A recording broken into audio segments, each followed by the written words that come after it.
and welcome to the Future Nova Esports Dota 2 Invitational. We're your hosts, Nemo and Jasmina, and we're happy to see all of you. We've got an exciting match lined up for you today as two of the finest teams in the Dota 2 universe face off in a battle of wits and skills. We'd also like to introduce our amazing casters, Grace and Pete. Thank you for being here with us today.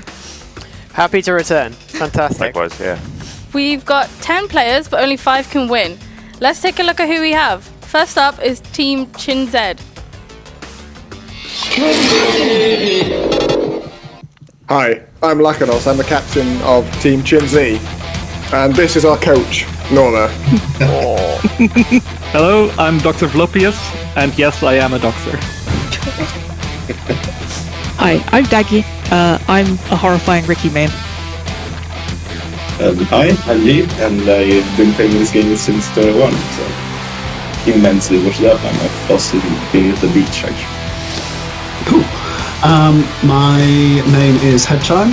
In Dota, I mostly play support. I've played a lot of games of Crystal Maiden, like a shocking number of games of Crystal Maiden.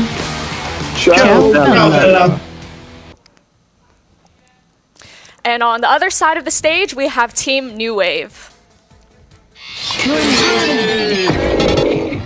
Hi, I'm Jabba. I'm captain of New Wave. Nathan is the captain of the opposing team, and that's grounds for destruction. He's an accountant. I think that says all you need to know. Hello, I'm Custard. This is my cat. He's a substitute for personality. I play position 4 Arc Warden. Hello, I'm Yam. I only play 5 heroes, and they are all blue women. Hi, I'm Vornabar. I play Mars 5, and I've played over 1,600 games of Phoenix and will never stop. Hi, I'm Femo. I play probably post 2 for this team. We are going to clap Nathan as hard as we possibly can. The tide is rising, Nathan. Chins up. I love seeing that cat every time. Absolutely. So it is quite clear that the two teams that we have lined up today have a long history of not just playing together, but against each other.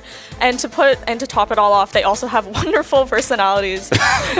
So what does the panel think about these two teams and their dynamic?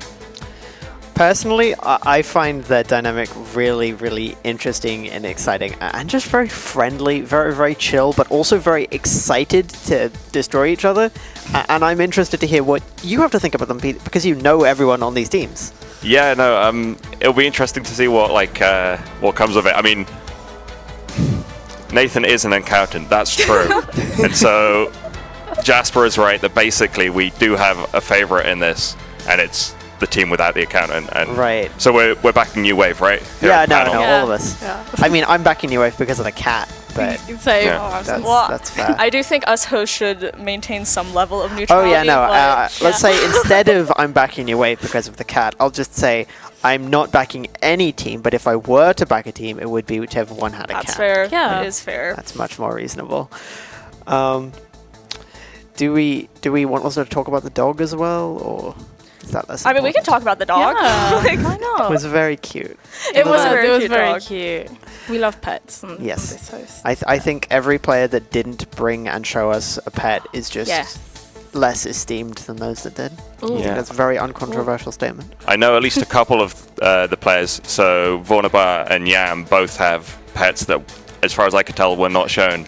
So Vornabar, Jace has tons of rats. Like countless rats, really? Nice. And I'm pretty disappointed they weren't brought out. And then Yam has a lovely 3-legged cat called Coco, who also was nowhere to be seen. Yeah.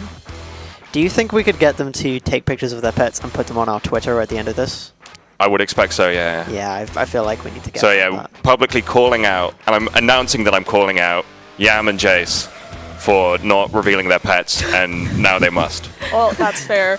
So like we did mention before, both the teams have a very long history of playing with each other, and our wonderful stats team did give us some statistics on all of the players and the heroes that they play the most often. Taking a look at those, let's talk a bit about their... Sorry, I'm checking. There's a lot of numbers on these papers. Yes, indeed. So let's take a look at their percentage win rate. In regards to their specific positions and the heroes that they play. So I do remember Grace was telling us that usually at this level of Dota, a win rate of about 50% is pretty decent. Is that right? Well, on average, you'll win as many games as you lose, but because of the MMR system, you will play against progressively harder people. The more games you win, like in a lot of other competitive games, it's really difficult to maintain a win rate substantially above 50%. So the numbers that are generally more significant are numbers of win rates with specific heroes. Because that will show how consistent you are with specific heroes, and although it is certainly easier to get high win rates with specific heroes, it still shows a high degree of skill. It shows that people at your level don't know how to defeat you consistently when you play Venomancer, for example, or any other hero. And it's just comfort. If they're playing comfort picks, if they're playing with strategies that they know, if they're playing with a group that they know, in combination with other heroes, that is going to lead to a more consistent outcome. And really, it is a game about heroes and teamwork. The heroes have so many different combinations. There are so many things you need to think about. It is an incredibly complex game. It is arguably the most complex game in the genre and has been for over a decade, arguably over 2 decades, if you look at the games that preceded it. And the teamwork aspect is something that is a feature, a staple of the genre. In other MOBA games as well, you see it in League of Legends, you see it in Smite, you see it in Heroes of the Storm, although, sorry about Heroes of the Storm. I don't know why you're apologizing to me. I played that like 3 times and it was okay. Yeah, same. I think Blizzard deciding to stop the entire esports thing for Heroes of the Storm was maybe because a lot of people just played it a few times and thought it was alright. Sad. I think one thing that we can certainly keep an eye out for is our team captains, Jabba and Lakanos. Yep. Hearing only good things, of course. They're both competitive. And they're strategic as well. And from previous matches, we've seen just how experienced they are. Yeah. So on this, Jasper has played in this tournament 3 times. Well, no, 4 times, won 3 times. So me and Jasper have won this together 3 times. The previous versions of this. So like, Jasper's definitely a veteran here. Right, that's good to know. And of course, we'd like to thank our sponsor, Digital Creativity Labs, for making this whole thing possible. They're right there. I pointed in the wrong direction. Great. Yeah. Actually, right there. In the intro thing, there was just a tiny little touch that reminded me of those early ones because they used to be in person over in the like what do you call it? Like just the computer lab in TFDI. And basically the little leap motion thing on the keyboard just took me back to those like first 2 ones where like you could hear the other team just across the room if you made a good draft pick or like a big play, and you could hear the shock just from the other room, or just the other side of the room. It was great. Really fantastic. It would have been nice to have live here, but obviously it's quite cold in winter, isn't it? They want to be sitting in their own rooms in the comfort of their own home with their mascots, their rats, with all and their cats. Yes, absolutely. So that being said, with Jabba being a veteran of playing esports here for York, does that mean that they definitely have like an advantage over the other team captain, Lakanos? So my instinct is that the lineup mechanically is slightly stronger for New Wave, but Nathan is like a really smart drafter, and so I can see them adjusting their playstyle, their strategy. So if I had to guess how this series would go, like New Wave will probably win the first game, but there's a really good chance that Chin Z sort of come back and like adjust and adapt in like a really effective way. So is that Nathan's like accounting skills? I don't know if he's got a spreadsheet out like honestly. Quite possibly. Color code everything. That's my advice. I would say though, one consistent trend that we have seen with previous iterations of this tournament, and I do expect to continue further, is the 3-game aspect of it. Almost never has a team won both of the first 2 games and then thus remove the need for the 3rd game. We never have 2-0s here. We almost never have 2-0s here. So I'm expecting it to be a 2-1. I'm expecting it to be a long drawn out time, 3 long games. Make it as hellish as possible for the fantastic students here that are doing this for their degree and have to, stay here overtime if there is a third game. I'm sorry to say that I do think that's very likely. That's okay. It's all part of the job. Yeah. The other thing about that is that this patch is one of the worst patches for ending the game. So all the way from like the level we're looking at right here to the professional level, there's been so many 60-minute plus games, which is just like a real rarity in most patches. In this patch, it's really quite common. So yeah.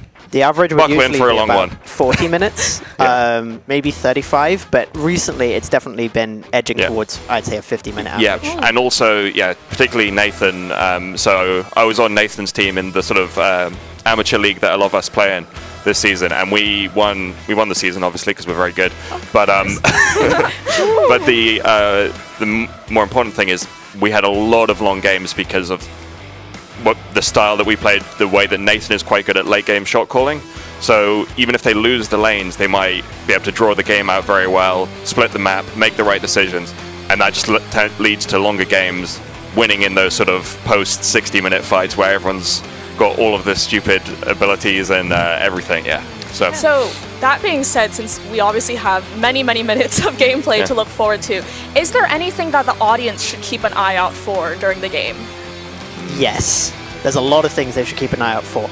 In the event of a very long game, one thing you really need to keep an eye out for is the neutral items reaching tier 5, because every tier of neutral item gets progressively more impactful and important, but tier 5 is such a huge difference over tier 4, tier 5 being the final tier, that invariably in the game, if it reaches that stage, everybody stops what they're doing and just gets their neutral items before they risk fighting the enemy again, because if you fight an enemy and they have a tier 5 item and you do not, you lose almost every single time. So the big thing there is, like, by that point you're all 6 slotted, you've all got all of your items pretty much, so that extra item can be basically make or break.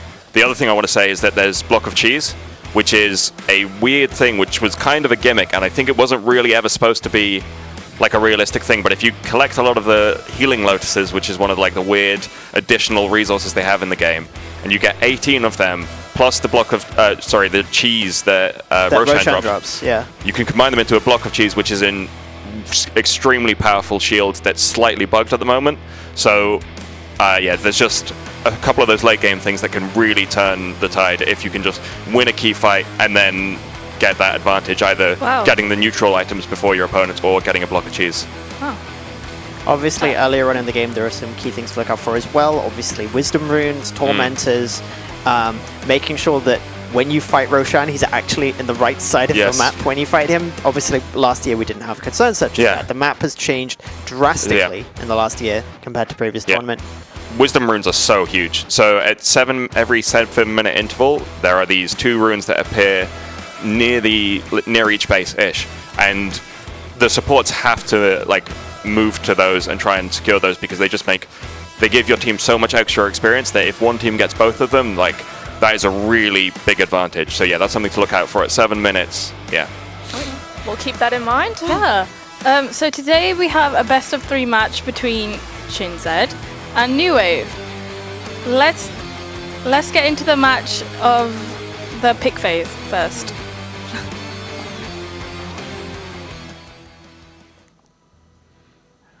Oh, nice. Okay.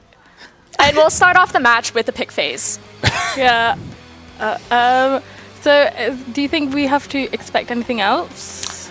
I mean, it might be interesting to look at the sort of team drafts we might expect, the sort of gameplay, not just the heroes themselves, but the sort of builds that they might represent, not only within that one hero, the item build that they're wanting, but what kind of composition do you want the team to have? Are you aiming for a team fight focused draft? Do you want something that can last heavily in the late game? Are you going to get rid of all of our expectations and go for an early push draft, just destroy the towers as quickly as possible? Well, another big question is who goes first and second in the pick phase. So this patch, they've really changed the pick order, and it is basically widely considered to be first pick favored.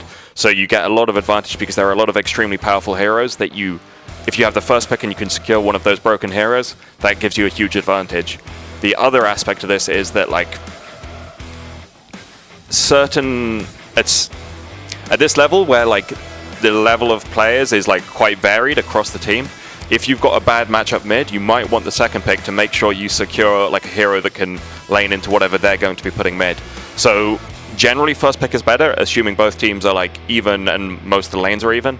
But if you've got some imbalances within lanes, then having second pick can like counteract that. So we might be able to gain some information about how the teams are feeling about things based on who's picked which draft order. All right. Well, I guess we'll just have to see what they end up choosing. Yeah. What about role flexibility? Do you think we'll be aiming for some really ambitious and confusing first picks that could go in a variety of lanes? Yes, I think the players will be pretty set to which lanes they're going to be in. I don't think we'll see much role switching between. I think the teams doesn't have that much flexibility in terms of players, but you do want heroes that can do multiple roles if you can get them. You want to make sure that they don't know what you're doing until the last possible moment. 10 seconds so that's Chin-Zed on first pick. First ban and first pick. So if you're looking at the bans, you see the first ban is followed by 2 bans for the enemy team, and then it kind of goes on as normal as you would expect it to. So we've got these are very much just like knowing the players. So Vornabar, huge Witch Doctor fan, very strong on that hero. They only mentioned Phoenix in the little video clip at the beginning, but they also are a menace on Witch Doctor. No, Underlord. That's interesting. Yeah, Underlord isn't obvious to me. I guess it's kind of a Nathan hero. Ricky is like Daggy's best hero by a long way.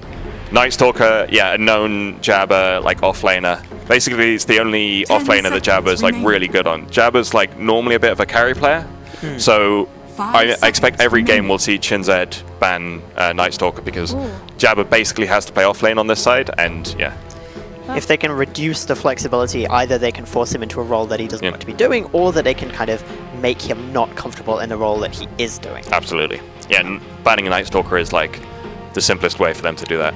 We have a bunch of expected bans here on the list. Potentially we might see a Venomancer ban. So we've seen Ricky ban. Sand King ban. Let's see. That is interesting.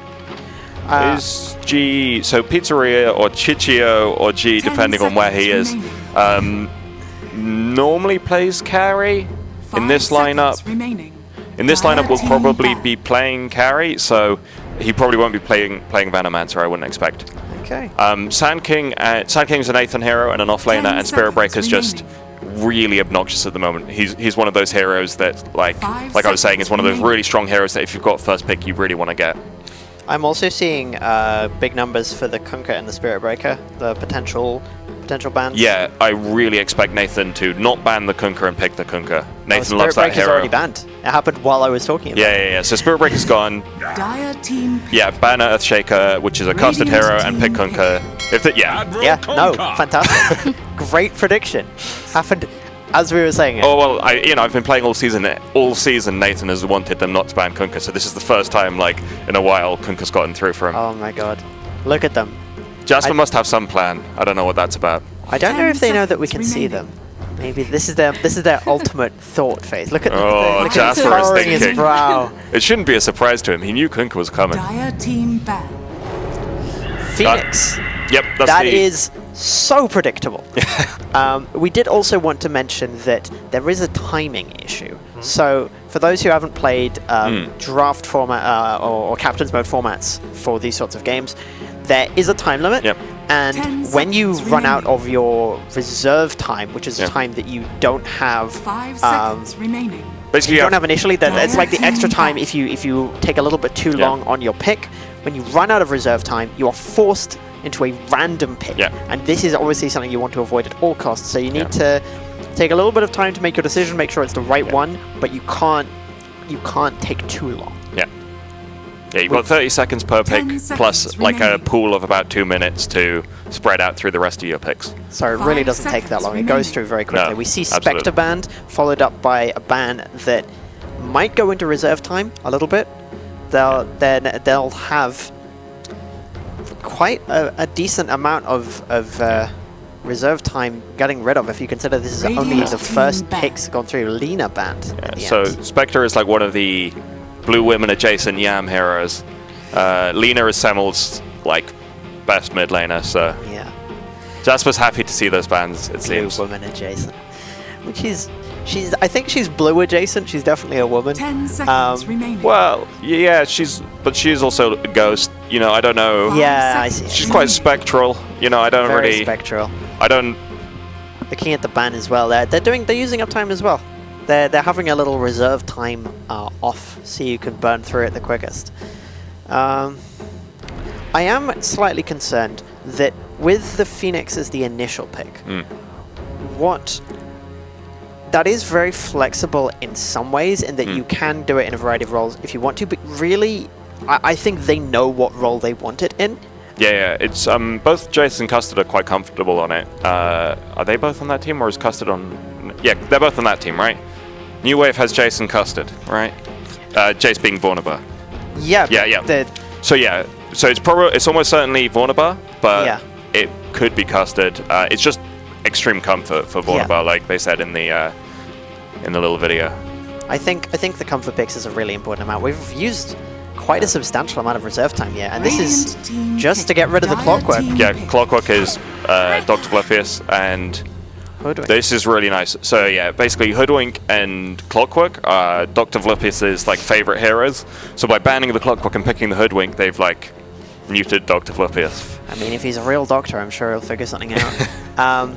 The one thing I did want to say is it was particularly inefficient usage of time. If you think about how much time was spent on the reserve time for the ban, and then the pick was almost instantaneous, it's like they used up some of that time thinking of the pick. I speak for the trees. They needed to make the decision at the same time because, like I say, they were two that went together to So stop whichever Dr. one they Bluffius. didn't ban, they'd have to pick.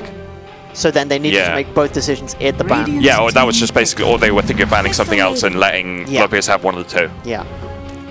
Yep, that's just Ollie. That's Headshine. Yeah, so we have Nature's Prophet into Crystal Maiden.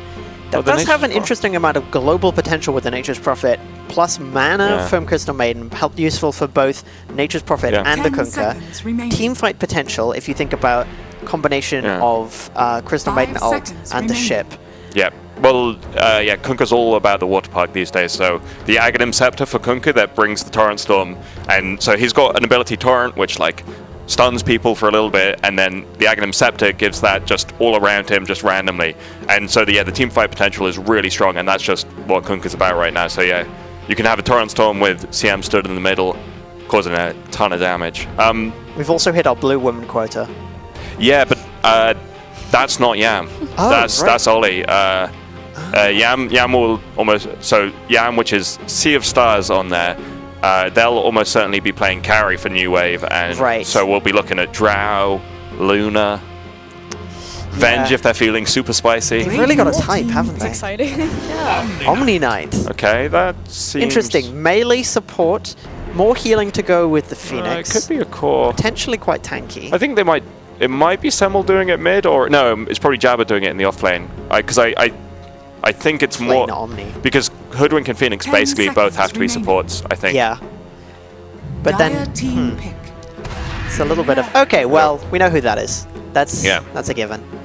I do like the combination of Luna and Phoenix, because I feel like when the egg is there, it provides quite a convincing target, and you can kind of you can either deal with the damage dealer or deal with the egg. You can't deal with both. Hoodwink and Luna is a nice combination with the stun kind of securing just a really easy, juicy target for all of those glaives. And, you know, it's always nice to have an Omni Knight. Yeah, I wonder if... Because Omni Knight is sort of like a rare mid laner. If I were Jabba, I'd be looking at, like... Basically, if I'm Nathan, I'm probably expecting the Omni Knight to be in the off lane. So if you want to pick an off laner at the end? So basically, I'm saying if the Omni Knight can go mid, and then you can get something like a Tide Hunter or another kind of big teamfight hero. And I'm not just saying that because of the jumper or the Tide Hunter being a fan favorite. But basically, you just want a big teamfight ult to stop everyone from hitting the egg. So if they can sort of sneak that through in the last phase, that'll be really good. Very interesting bands here: Zeus and Necrophos, followed by OD, who has changed his name so many times. Yeah. So Necro and OD are just more, let's say, easier mid laners. They're the kind of mid laners that I would play if I had to go mid. And Dagi is one of the weaker players in terms of MMR on the side. but it's probably going to be their mid laner. Right. Which means that basically you want to cut out these easy options like Necrophos, OD, and Zeus is banned because it's a Semel hero. Yeah, okay. So yeah, Nathan does think that the Omni Knight is in the off lane, but I would like to see that subverted by I'm just so Jabba. glad there's a Phoenix in this game. No tree though, unfortunate. Oh yeah, it might also be Custard on the Phoenix because I don't know if Custard especially plays Hoodwink. I know that Vornabar does play Hoodwink. Not that it super matters, it's going to be the two supports. Right. What I am thinking is... Oh, okay, never mind. I was going to make a statement about bans, but I was actually completely wrong. Banning the Void Spirit is interesting. Again, it's all of these bans, you're going to struggle to predict them because they're like very tailored to the players that are playing. So unless you know the players well. No, I don't. That's your shtick. I'm thinking much more about the ways in which items and abilities combine, in particular, more generalized. You're getting too big brain for it. You need a small brain for this one. Okay. Oh, let's go. Let's go. Let's go. Is this a PG stream? What am I allowed to say? Sniper is one of my favorite heroes, and it's a great egg hitter. That's a great pick. Very good egg hitter. For the uninitiated, the egg is Phoenix's kind of sun-shaped egg thing that through which Phoenix is reborn into a new Phoenix. You destroy it by hitting it multiple times very, very quickly. It slows you and damages you, and it will explode in a big thing, and it's horrible, and then Phoenix comes back with full life and mana and cooldowns. So you want to get rid of it as quickly as possible, but only certain heroes are really tailored to do it, and Sniper is one of the best ones. Yes. So basically the point is that the egg can be quite far away from you, Sniper hits fast, and... Ooh, interesting. Omni Knight mid, Legion offlane?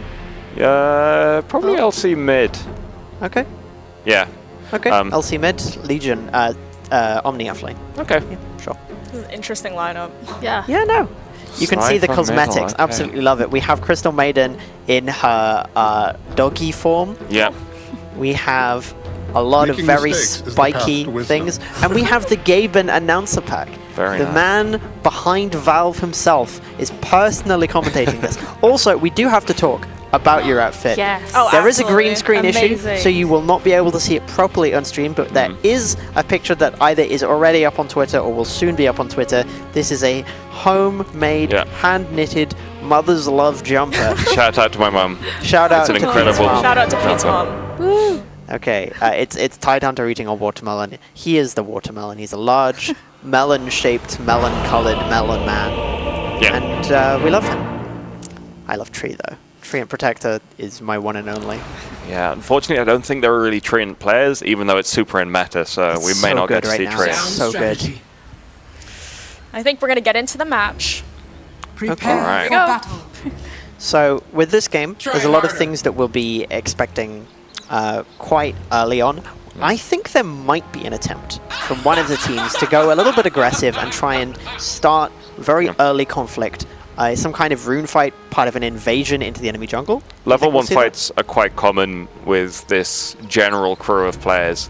Generally, in the league we play in, yeah, so this is the normal thing. Dire team will run down to the Radiant jungle, walk straight up this hill, and either die or kill them, and it's just... Yeah. It's almost This is a tradition, you good know? opportunity It to learn. doesn't... Even the good players, it doesn't feel like they ever think about it. They claim the vision, they get what they need, and they really just try and outthink the opponents, try and predict where they end up going to be. And you see both teams have ended up in the Radiant jungle as one unit. Oh, yeah, the fight's coming up. This would be really good to have on one front. There we go. Samuel goes down. Yeah, Samuel goes down first. That's really nice for the Dire. And it goes to Daggy. That's going to be huge because Daggy is this less experienced mid laner. Playing on the mid lane, like just getting them a little bit of an advantage is huge. There might be an additional kill. I think Luna maybe dies here. Oh. I mean, just makes it out. Luna surviving that is pretty much just due to a combination of vision and also like the enemies being slowed. Yeah, there'll be a lot of strange noises that you'll hear throughout the game. These are a variety of taunts, cosmetics, voice lines, all sorts of things. They're not coming from us. We're not weirding you out with all sorts of clever. New Wave striking back. Oh, Daggy gets a D-ward mid. That's so nice. This is one of the things about it. So Ollie Hedgeheimer is not in the amateur Dota league that we play in, and so Jace is absolutely known for putting the sentry wards mid to get the D-ward for their mid laner. Yeah. So Ollie put an observer ward, not knowing that 100% it's going to get D-warded. Right. What do you think about the lanes themselves? What do you think about just the general matchups? Do you have any predictions for, based on the heroes and the players, like each lane, who do you think is going to win? I mean, so Semmel should be able to come back from the first blood to dominate lane against Daggy, unless... I mean, also Semmel, he had the choice of... Basically, he chose Legion into Sniper, so, you know, I think Semmel should be expected to win this mid lane. I mean, he's winning at last hits at the moment. Nathan, so Lakanos should win the bot lane. Like, Kunkka's a really strong laner, and there's like a big elo difference. So Dr. Vlupius and Lakanos are, like, broadly speaking, much stronger players. Oh, that's really nice. Yeah, because this should be one of the lanes where New Wave is winning as well, because Jabba is, as we've mentioned, one of the better players. So Jabba should be able to really cause some trouble here, but getting that kill is really nice. We have a replay here of the third kill of the game onto the Hoodwinked immediately after de-warding. Healing both from the Omni Knight attempting to get in there and do something, but more importantly from the Fairy Fire was not enough. Yeah. Some very good control on the side of the Radiant.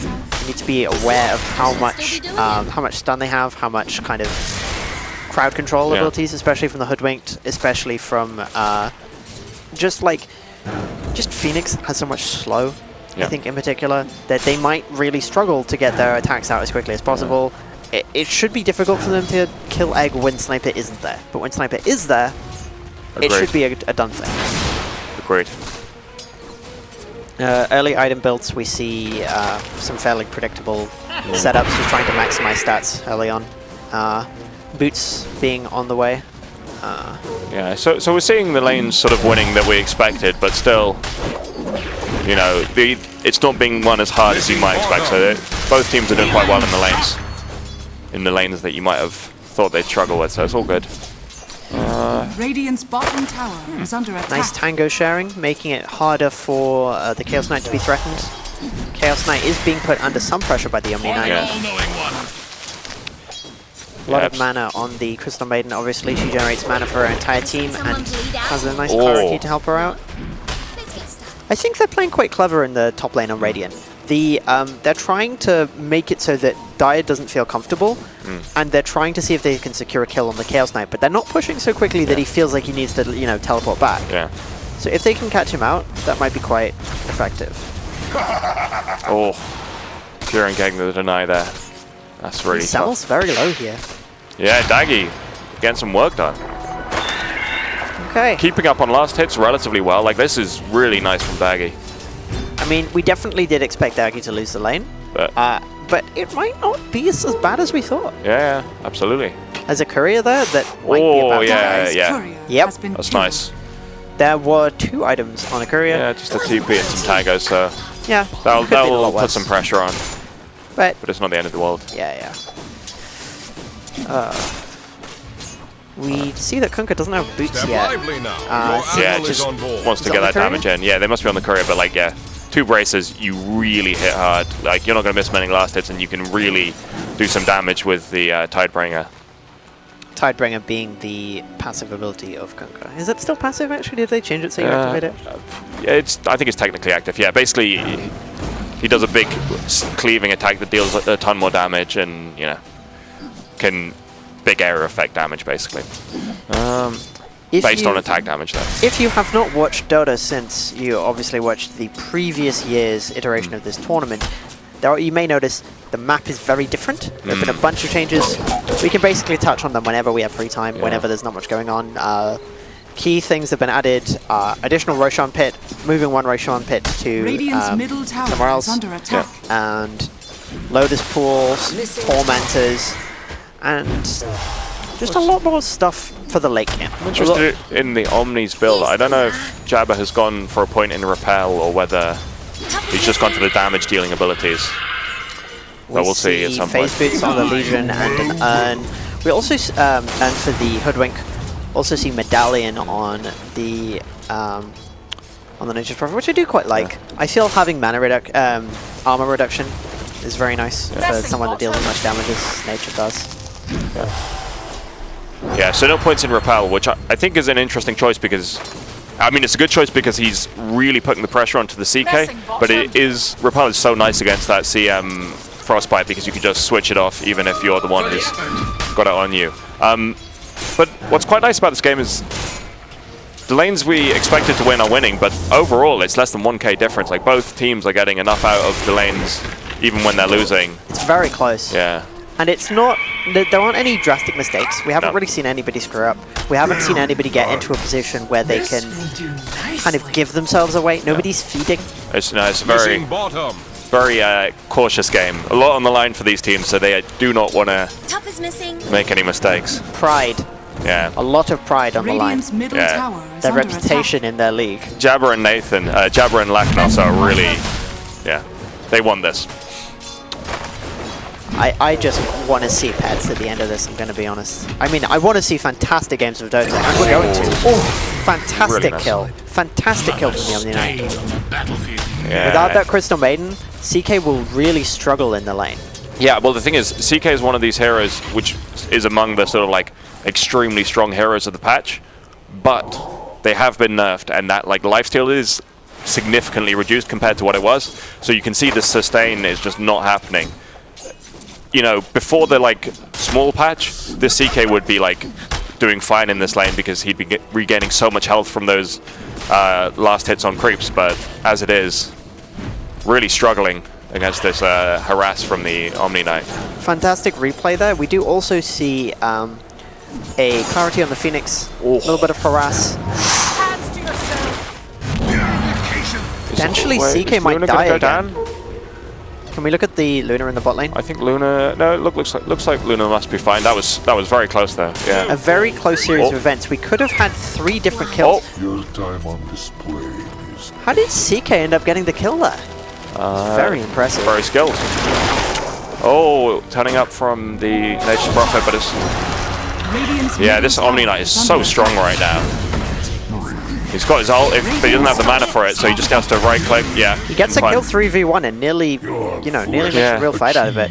We went from a position where we weren't having very many kills to now a 3-times kill streak, killing spree being ended on the Omni Knight. Yeah, that's really nice for the CK to like try and get back into this game. The CK is really struggling on last hits. Both of the safe laners are struggling, and getting a kill on Jasper, who has that triple kill streak, is really nice. If you were paying attention in a prior replay, you might have noticed also that pretty much at the instant of the 7th minute, both teams took their Wisdom Ring. They know exactly what they're doing when it comes to these important impacts. We have a new fight down in the bot lane. Some of the first ult usages of the game. Yeah, the boat comes down. Doesn't hit the Furion though, so the Furion goes down nice and easily. Furion being Nature's Prophet. Yeah, Nature's Prophet for Phoenix Trade, that's fine. Can we see the Omni Knight items, please? I'm curious as to how Jabba has chosen to itemize. Limb from limb. The time. So we've got just Phase Boots, Quelling Blade Bracer, and then something else in the top left, which I can't see, I'm not sure, but anyway. We have a fantastic little announcement bar that unfortunately covers up. Oh, he's got an Ogre Club coming, and he's going to be going Echo Saber on the Omni Knight. Echo Saber on Omni Knight is very fun. I'm looking forward to it. It just gets a lot of damage. Yeah. Is the Egg Shard for Omni Knight now the like % chance to like use the hammer or something? I think it might be. We can check it if it comes out, or even we could just mouse over it. Mouse over the shard slot underneath the Aghanim logo for Omni Knight, and we'll find out. Or I can Google it. Yeah, you can I'm going to Google it. You've got a laptop right there. No, I can keep going. Broom Handle picked up one of the neutral items. We see in the top lane, level 6 and level 5 with Hoodwink not yet having her ult. But an interesting use of the ult from CK. A little bit more defensive than usual, but does still potentially manage to get a kill. A kill really managed nice to get. Fantastic. And now there's 3 people with the teleport. Omni Knight might die here. Yeah, Jasper wishing he had that repel. Oh, but Semel turns up. And duel. But there's enough to stop him from getting the kill. So the duel, no duel win. Oh, Vlup is unluckily getting clipped into the trees there. Semel did manage to get the kill at the end, but not during the duel, so no duel bonus damage. It's still within 1,000 gold. 10 minutes in, it's 5-6. Yeah. Last hits. In the lead, we have the Legion. Oh yeah, can we switch to net worth on the left there? So from last hits into nice. Ooh, nice. If you look CK at net dominating. worth, even though Sniper has less last hits, more net worth due to kills, which is important. Yeah. I think this might Nathan's result struggling, in some serious damage here. We had an attempt on the life of the Kunkka, but with Nature's Prophet intervening, Phoenix is forced to get out of there. Phoenix only just now has Egg, only just now has level 6, so I believe we'll be seeing a situation where Luna does not pick her ult at level 6. I would assume that. But everyone else, I believe, is likely to take their ult at the 6th level and not later on. So the Egg Shard, for only my interest on the Omni Knight, is that he gets the Hammer of Purity every 6 seconds on a right click. So Echo Saber doesn't really interact with that, but it's just a powerful item to like keep hitting people. Egg. Oh. Yeah. Yeah, Jace just really wanted that kill. Yeah, Egg probably wasn't necessary actually, but it was fun to see. Jace is extremely bloodthirsty. In Dota or in real life? I only know in Dota, but I assume in real life too. Could you get the Twitch stream up on the thing, and then we can look at comments, if there are any. Sure. Yeah. Dire's bottom tower is under attack. Radiant's top This is a tower very good is under replay. attack. Looking at the main game, there is actually a continuation of a fight in that same area. Phoenix is back. Omni has ult. Might need to use it depending on how bad things get. Phoenix is healing off the Omni. Now chasing after a bit. Omni uses ult. Duel with the nice. MP. Dual damage this time. Kill. Dual damage on the Nature's Prophet. Oh, but Daggy able to get a kill after that. That's so, yeah. This is looking really good for the Dire. This is really, really, really close. Very impactful, very cool. Oh, maybe I was wrong. Maybe the Dire side of the better team. So the thing about, this is really good for Dire. I do think they maybe managed to pick off one of the low health heroes here, but Custard feeling brave. So one thing I want to say is that like CK and Sniper are basically the carry heroes for the Dire side, and Kunkka just needs to get an Aghanim Scepter. So the fact that Nathan doesn't have as much net worth as his other cores, like, really doesn't matter to this side. They are. Can't improve until you make mistakes. Yeah, this is looking really nice for the Dire. Yay me, indeed. One thing I would end up saying is that although things are quite close, there is a slight advantage for the Dire now. I think it's quite significant, given where the net worth is. Yeah, I mean things were close earlier on. The idea that I want to point out is there was a brief period of the game, maybe 5 minutes, where whenever somebody got isolated during a team fight, they would just go down. Yeah. I feel like there's a lot of damage and not very much health. We have a DD on the Sniper. We have Radiant's middle tower people coming at Custard. We split Wisdom Runes again. Custard was trying to sneak the one, but yeah, he's going to go down for this. Boat used, but it's worth it. Custard or is it? Get out of there. Is it not? Oh my lord. Yeah, they have to bring a lot of people, but yeah. Okay. So Custard tried to get the Wisdom Rune, but did not end up getting it? Yeah. Yeah, Hoodwink's one of these heroes that can often skirt around in the trees and like be quite evasive, so it's really worth trying to go for those plays. If you get 2 Wisdom Runes, you can really get a bit of an advantage, so it's definitely worth trying. Armless with Morrigan on the Chaos Knight. Especially if you're a bit behind. The Omni. We have Mask and beginnings of the Hurricane Pike. I mean, I might not necessarily go for Hurricane Pike immediately, but they have the Dragon Lance. Yeah, CK's at a point right now. CK's at, like, they've got a very strong timing on the Dire right now. Once they get Ags on the Kunkka, they're just going to not want to stop fighting until like the end of the game. one of the things about the way these lineups match up is that Sniper can scale quite well, but like Luna is probably the strongest carry in the game, and CK will fall off as the game goes on longer. That offensive tip? Sorry? Cruel action. Just after a Wait, who tipped Custard? it was the Nature's Prophet. Nice. After Custard missed due to being stunned. Oh yes, they're going to be happy to take down the accountant here. Is that what we're calling him? The accountant? Yeah. I mean, he is an accountant. Yeah. Dr. Vlip turning up. But yeah, Repel meaning that everything's fine. Vornabar, no fear. No fear. Phoenix is here. No fear next. Triumphant Squawk. You heard it here first. Can we go back to Networth on the side? Sorry, rather than last hits. Yeah, it's more useful at this stage of the game, really. So we see the Sniper ahead of the Chaos Knight. Yeah. We see the two. Well, actually, I'm noticing that the Luna is a bit behind. Yeah. Yeah, they're going to want to make some space for Yam here. Luna can catch up if given enough space. Like that's Luna's thing. So. Yeah, 21 kills in the first 15 minutes. Thank you for the. That's pretty nice. The little info slide there. Yeah, after a bit of a slow start, they've picked up the fighting, especially on the dire side. Like I said, CK hits the timing. CK's really strong right now with the armlet, so they just want to keep fighting. I mean, you can see it in this replay. Yeah. There's just quite a lot of bloodlust for the accountant. They really want to get the accountant dead. They want to show what they think of that whole industry. Yeah. Tower for tower trade.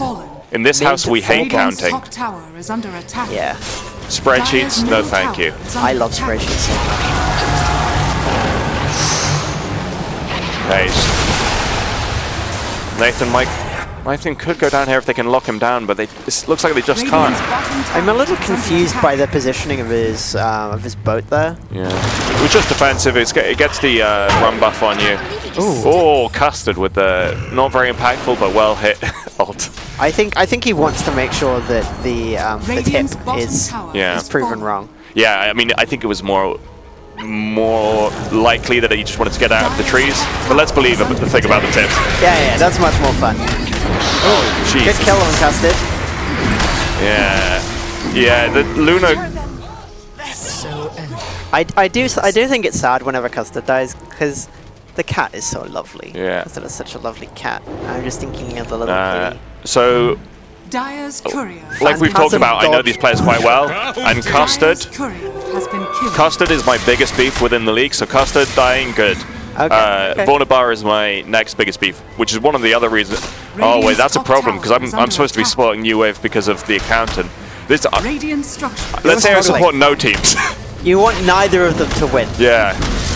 I want this to go on forever. Anybody dies. I want a couple of like multi-hour games, and then both of them basically to end in a draw. Big fight here, potentially, but it kind of is forced off. Like they just walk away from the egg. Yeah. Jabba needs to back off now. Like this is, the whole team's here. I don't think you can turn this around, Radiant. Yeah, they just need to like not take fights. They tried to like go on Nathan a little while back and they overstayed their welcome. Like they can get pickoffs, they can't take fights right now. So they just need to like make space for Luna and really try and like be defending on the high ground. 4K is a big difference against Winners, and they need to work on. I mean, one of the things I was saying is like Nathan is very strong at this sort of like playing from behind in this patch, and they're the one team that's ahead. So like, I don't know if the Radiant team, if New Wave have players who are quite so used to playing from behind this patch, you know? That was a very useful blink. Yeah. Kind of saved her there. I was a bit worried for the Legion, but we see Veil on the Phoenix. Very nice. What else do we have? Dire's bottom tower is under attack. CK. The Crystal Maiden building Glimmer Cape. Yeah. Aria did die. I'm not sure what exactly that was. Might have missed that one. A little bit of a vision war in the mid, but I think generally each team has a vision about as good as the other. They've both got little sections of the enemy side of the map that they can see. But I think Dire is probably edging out the vision as well. Yeah, I mean, it's very easy to get down good wards when you're not afraid. Radiant have to play very afraid right now. Dire can be very confident. Yeah. There's 3k until they've got the Ags, which again is just such another timing. Like, yeah, Radiant have to really do something special to turn this around in the near term. One of the things about Dota is that advantages compound advantages. The further ahead you are, the easier it is to get ahead. Yeah. Everything about doing well at this game, everything about getting kills and succeeding makes everything else so much easier. Yeah. And they're going to try and, I don't know, maybe bait Legion into a duel and then kill her and get the duel damage. It's difficult because, like I said about this patch earlier, like, it's hard to push high ground. The games go long, but Radiant don't, I think, have an especially good high ground defensive team. They don't have like a powerful long range carry. Okay, we're having a fight breaking out. It's a split fight. Yeah. They manage Hoodwink to get a dies kill really on quickly. either side. Yeah. They can focus on the Hoodwinked first because she'll die quicker, and then turn to the Omni Knight, who won't be able to get his way as quickly as the Hoodwink could. Well, it was also just 2v4, so it was just 2v1 versus 2v1 and 2v1 on either side. So it's just, they need to be able to dodge these fights, and they're not. That's a nice stack, and it's going all to the sniper. Something very satisfying and very impactful about taking creep camps that the enemy team has stacked, because it feels like they've stacked it for you. Yep. And you know that they're going to be really upset when they later go and they may go to this nice home-cooked meal and they found that someone else has eaten it. Grove Bow taken by Custard. Grove Bow is one of the stronger neutral items of its tier that people sometimes take it after, into tier 3, sometimes even tier 4 if they really like it, if it works with their build. It's one of the reasons it's nice on Hoodwink is because the range of Hoodwink's Q, Acorn Shot, is basically affected by the attack range. And okay, I really like this from Custard. I'm an extremely greedy support Hoodwink player. Custard knows that he needs to sort of like make space for his team. So this, basically, that's one of the things Hoodwink can do. Yeah. That's one of their ways to play defensively and sort of like try and drag this game out, which they desperately need for Luna to get back into the game. Is for Hoodwink to like do a lot of side pushing, and Custard is going for that Maelstrom, which will like allow one Acorn Shot to basically clear a wave. Yeah. Really helpful.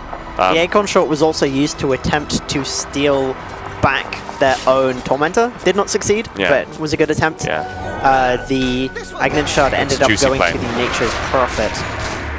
What's Prophet's Shard? Can you check that for us? It's weird. It's Curse of the Old Growth. I don't know exactly what it does, but basically does like an area effect thing that slows and does damage to enemy heroes based on how many trees are near them.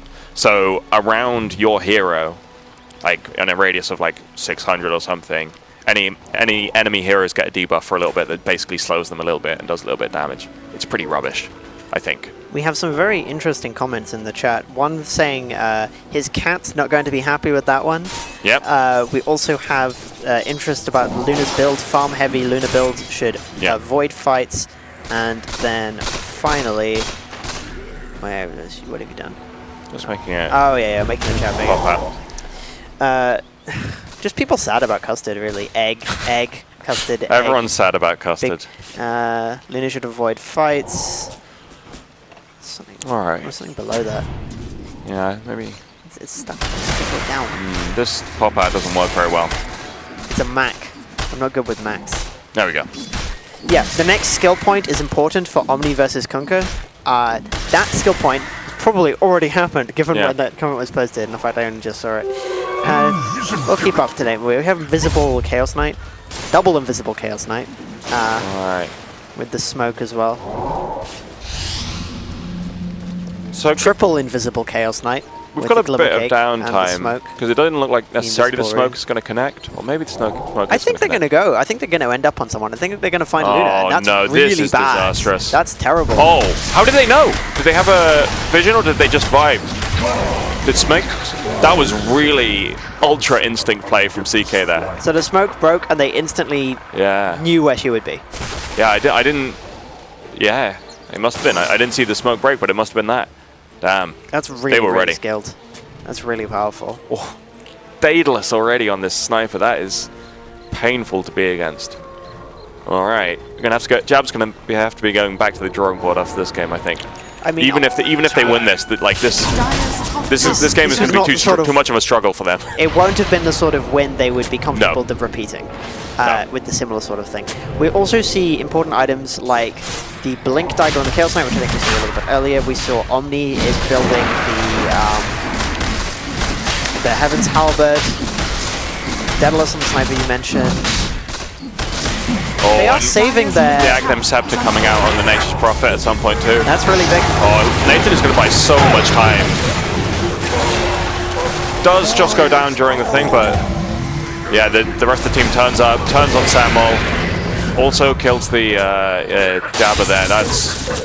I think Custard gets out at least. But Custard is going straight into Vision. He uses it to teleport out though, so that's fine. Yeah. But yeah, Vornabar doing some really nice plays, like pushing through mid and like just keeping that split push going. Yeah, they're not giving out without a fight. They're really making sure that they're committing, that they're thinking of the long-term game plan. They're working with what they've got, and it's going to be difficult, and they're going to keep dying, but they can hopefully bring it back. If you're a fan of Sea of Stars and the Luna, then that's what you need to be rooting for this team to win. This is so sad. You see that Luna with the Quelling Blade instead of the Ogre Club because of this Nature's Prophet. Nature's Prophet. I really don't like that Nature's Prophet does damage on the Sprout these days. Yeah, that was an unnecessary. Oh, okay. Really nice play from the Radiant there. Just getting a kill on the Luna is fantastic. It's exactly what they needed. Yeah. Jason Yam knowing like there's a moment to like catch out Dr. Peter. Okay. Pizzeria versus Custard. Pizza Custard war. Jukes on enough. Unfortunately. Mega kill streak for Ollie. Damn. That is a very skilled Crystal Maiden. Ollie might be the only one in the game in the Dota train for the for his guild there. So Dota train represent. Dota train. Dota train mega kill. I might need to change my guild back to Dota train and play with you guys again. It's pretty fun. I did want to say, by the way, Crystal Maiden skills of this caliber remind me of playing with Cleaver Guy. Do you remember our support yeah. Cleaver was a key part of our build. And Crystal Maiden was really impactful. Ooh! Big comfort. Damn, that. Oh, the Aegis was on the CK. That's such a nice... Yeah.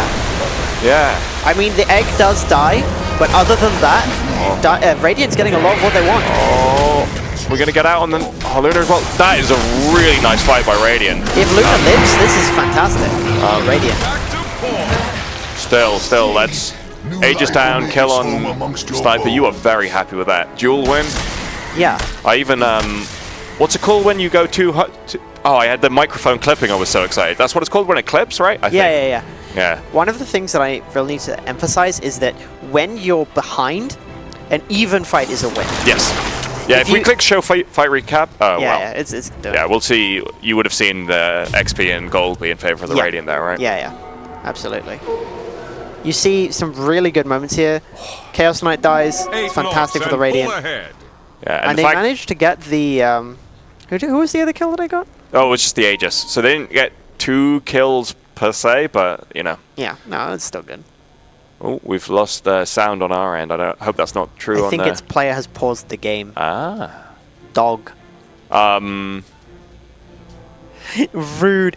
Oh, no, I think it's probably because there was some kind of dog... dog in the real world. Yeah, dog situation. They interpreted that as, you're calling me a dog. Yeah, no, I think so. I think Custard has, as well as a cat, a very naughty dog. So I think it may be dog, getting some food or...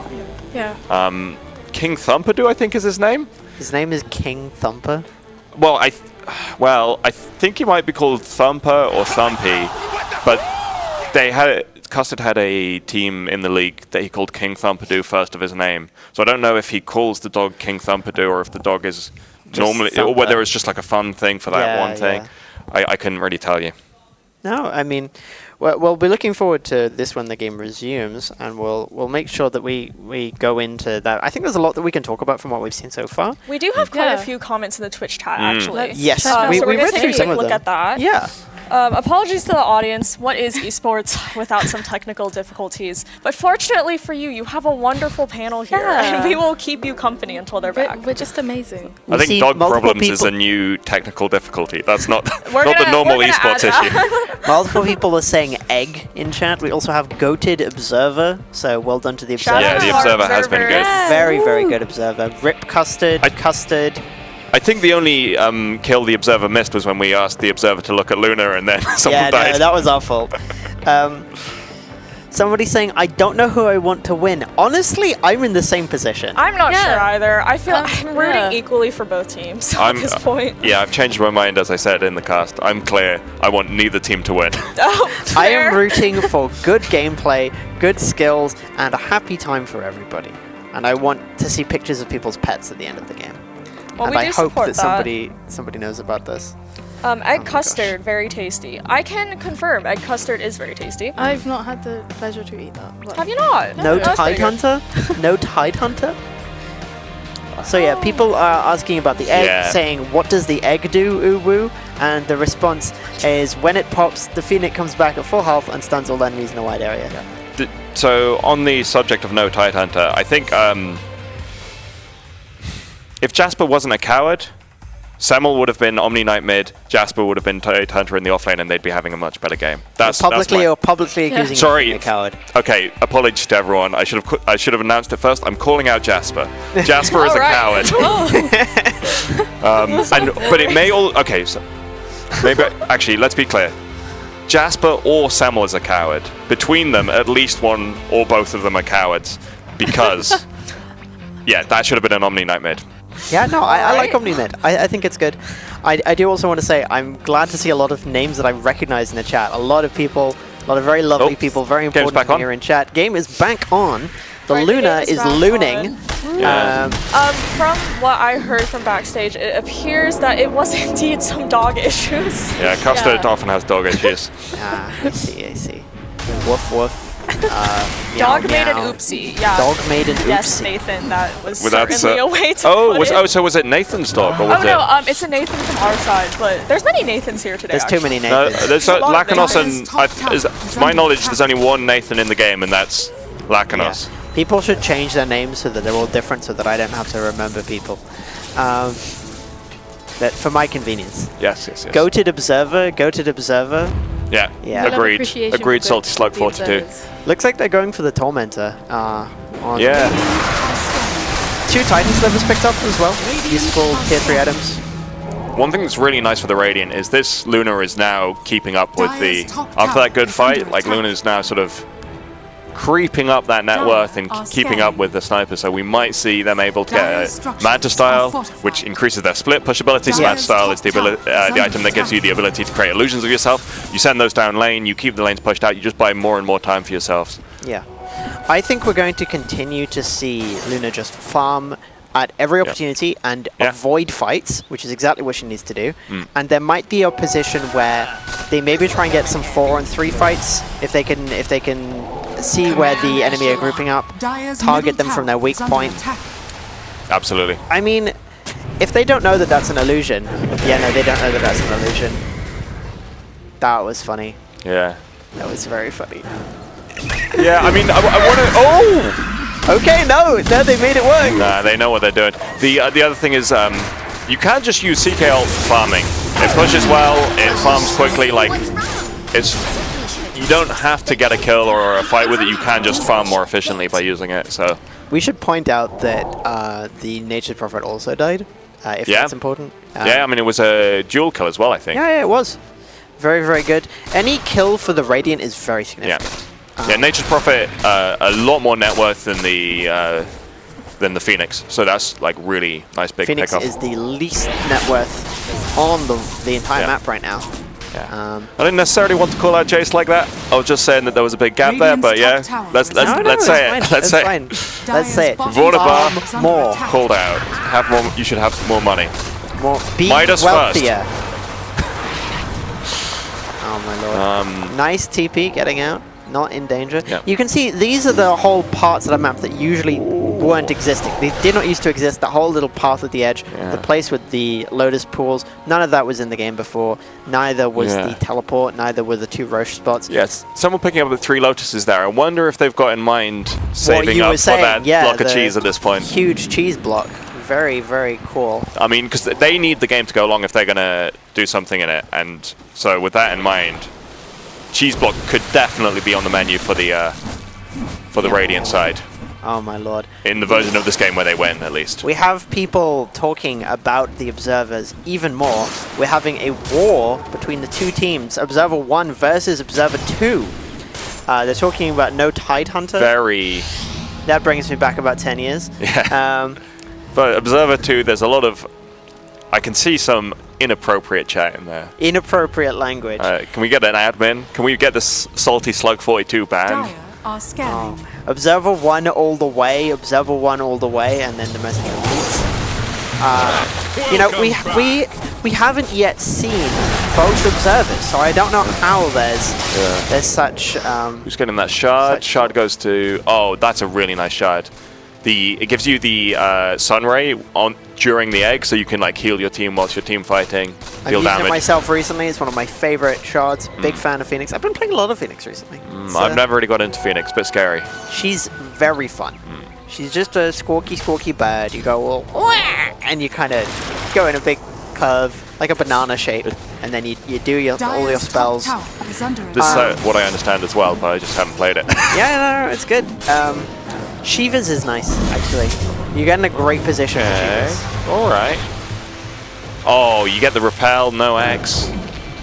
Repel is a good counter to X. We should have mentioned that. There are a few interesting things that Repel counters. Top tower is under attack. A lot of spells you really don't want to get caught in. Alright, let's see how this high ground defense goes. They're deciding to go high ground with no Aegis, which is quite brave in this meta. Yeah, I do also think it's relevant to point out the advantage that Dire has when you think of how many towers are left standing on their side of the field compared to on the Radiant. Radiant has lost all of their external We see towers. a smoke out from the Radiant. Are they going to try and loop round, or are they just looking to... I would. I think that... Oh! That's so huge! What happened was... Oh! Still getting on. Talk about it later. Oh. Big duel! Oh, she doesn't get the kill. No kill on the duel, but still the fight's caught up enough that like we get a kill onto the 10... Down to the CK. Oh! Sniper with the assassinate though. No more carry Luna, for carry, no but you still favor the you favor the Radiant trade here, and they're going for more. That was a big X. With the sniper low and the CK down, they're so happy to fight as the Radiant. If Costa can just get on this, a huge play from Custard. I hate to admit it, I hate the guy, but fantastic double kill from Custard. Okay, that's taking the beef too far.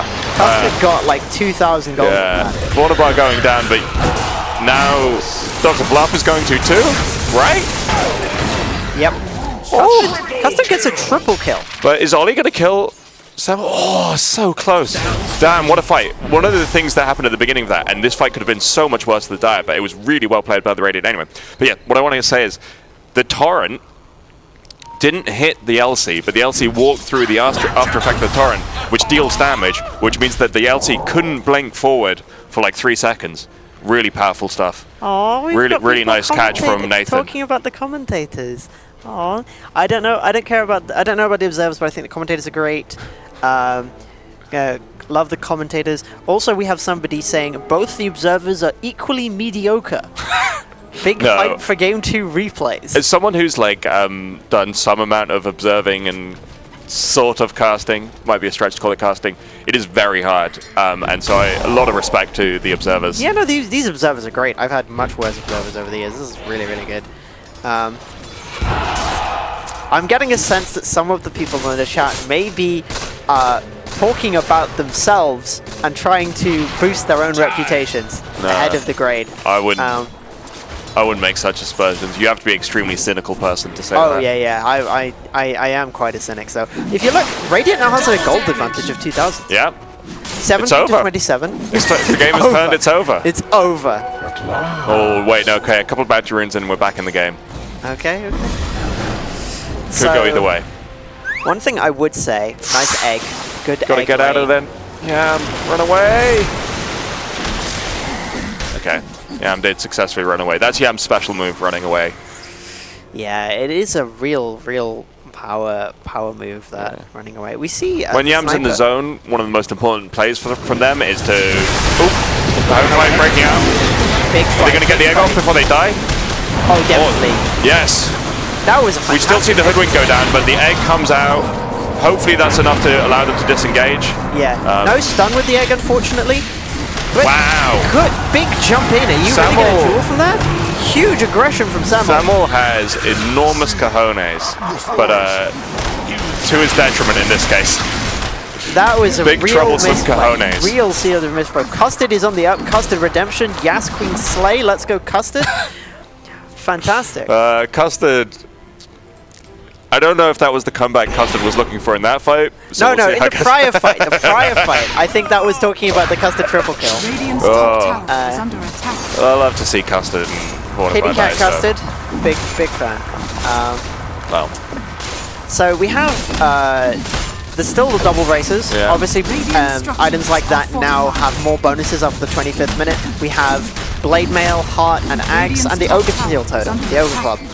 Yeah, Titan Sliver really nice on a CK because you've got a lot of strength, so you've got a lot of base damage, plus just not getting stunned for longer. Really nice stuff. Nullifier as well. That's important. Yeah, this bunch of things. Crystal Maiden has done so much work this game. You see them just stood at the back with their items, with their range, just. We should talk that Custard's Maelstrom has been upgraded into Mjolnir and then Gleipnir. Just Gleipnir. It's an either or with Maelstrom can either be going into Mjolnir or Gleipnir for what it's worth. But yes, it's super nice pickup. Custard will hopefully be able to make some plays happen with that. Big error effect route. Oh, I love the bongo boots coming out from the Crystal Maiden, and bongo boots, love that. Dire, with the respawns, they want to be a bit more cautious. They want to be a bit more sensible. They're going to take down the Roche.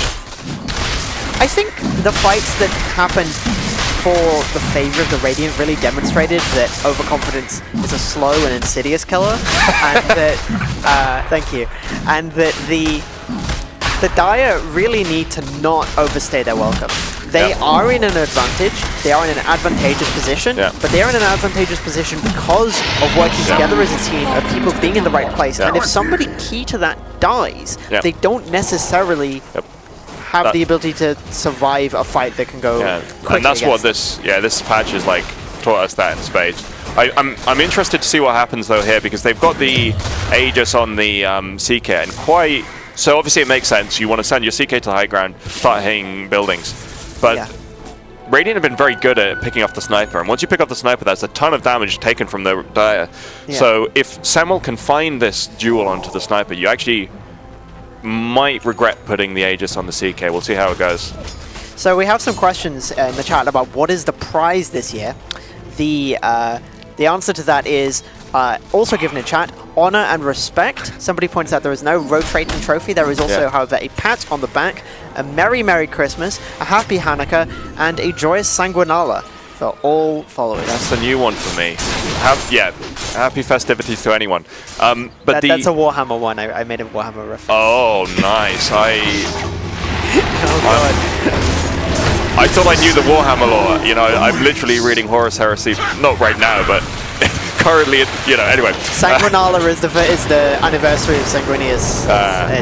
It's very like a Christmas message. Okay, big fight taken out. Costa getting picked off early. Egg goes down, but that's going to go down. Jabba goes down as well. Really tough fight to take for the Radiant there. That I'm not sure could have gone very happened. differently, but as it turned out, it ended up being very much in favor of the Dire.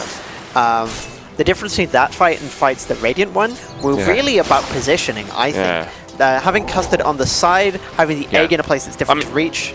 Catching the Radiant away from their high ground. It's sort of like, not to diminish the rest of the important stuff you were saying, that you could really cut it down to just, they went on the high ground. Oh, yeah. I mean, that's still positioning, right? Yeah, no, absolutely. You're right. You're not wrong, but I'm just saying it's like Yeah, they take these ranks. Do you think they go for more? Do you think absolutely. They're in a position to take this tower, take the mid ranks? They've got Aegis, Cheese, and 3 heroes down on the enemy side. 2 without buyback. Phoenix is back in 2 seconds, then the Hoodwink, potential buyback from the Omni. They just keep going. If you get Megas here, you're pretty likely to, and it's really strong. AC also on the CK, so they are they have a lot of reason to like try and get some damage in. Yeah, see, they defend the sniper, and that's probably game over. Yeah. Okay, Legion buyback. This is it. This is the fight. Big Luna. The positioning is good. I think they can maybe get the Kunkka here. Yeah, they get the Kunkka. All right, all right. Oh, the cheese. No cheese. Big cheese. Yeah. No saving for Colossal cheese. You need that Eye of Skadi on the Luna. Luna just needs damage and tankiness. Butterfly. Yeah, Butterfly's a really good pickup here, but you need something to stop that healing. Do we have... we don't have Egg. Egg is off cooldown. Any chance? That is a colossal series of torrents. Yeah. Big ult from the Omni Knight, but no Luna means that there's only so much the Radiant can do. I really do think this is likely the end. Yeah. Aegis is triggered. There is a big duel, but it doesn't go the way they wanted it to. Winner of the duel ends up being the Nature's Prophet. Omni Knight fighting to the last. Triple kill for Daggy. Yeah. The sniper gets GG everything. comes out from Jabba. GG, well played, comes out. Only the Hoodwink remaining. Only Custard. Will we see the cat pictures? Very nice game. I have a lot I want to talk about at the end of this game, and a lot I want to hear. So let's get into it. Damn, well played, Chinzed.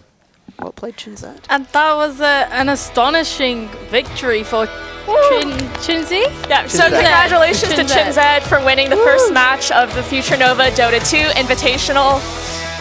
That was an absolutely riveting match, I think we can all agree. It was riveting, it was ridiculous, it had really compelling team fights, and I thought it wasn't decided from an early stage. I feel like there really was comeback potential, and there were a variety of moments that really demonstrated that everyone in this game is a skilled player.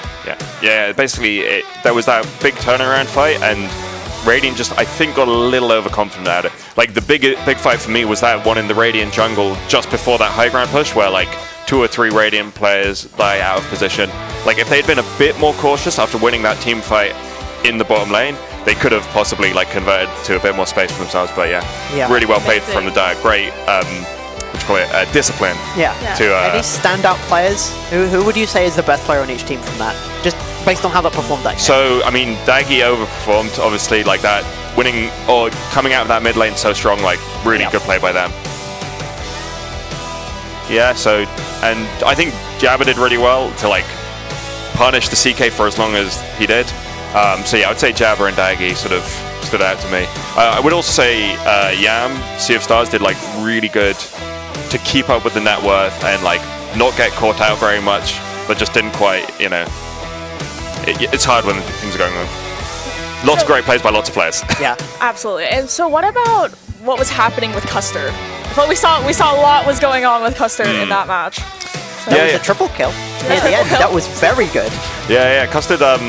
Yeah, I think the biggest thing, like, he made a few good plays in team fights, but the biggest thing was his decision to go for the Maelstrom and the Gleipnir, and that's one of the things that could have kept them in the game. So the split pushing when they were behind, I think, was the biggest thing Custer contributed, but it, you know, still wasn't quite enough. A lot of good decision making, and certainly it's a very impactful position, a very impactful role, very impactful hero to play the Hoodwink, because there's just so much mobility, there's a lot of damage, and you have a lot of ways of harassing the enemy, making them do things they don't want to do, and forcing them to make difficult decisions about their overall game plan.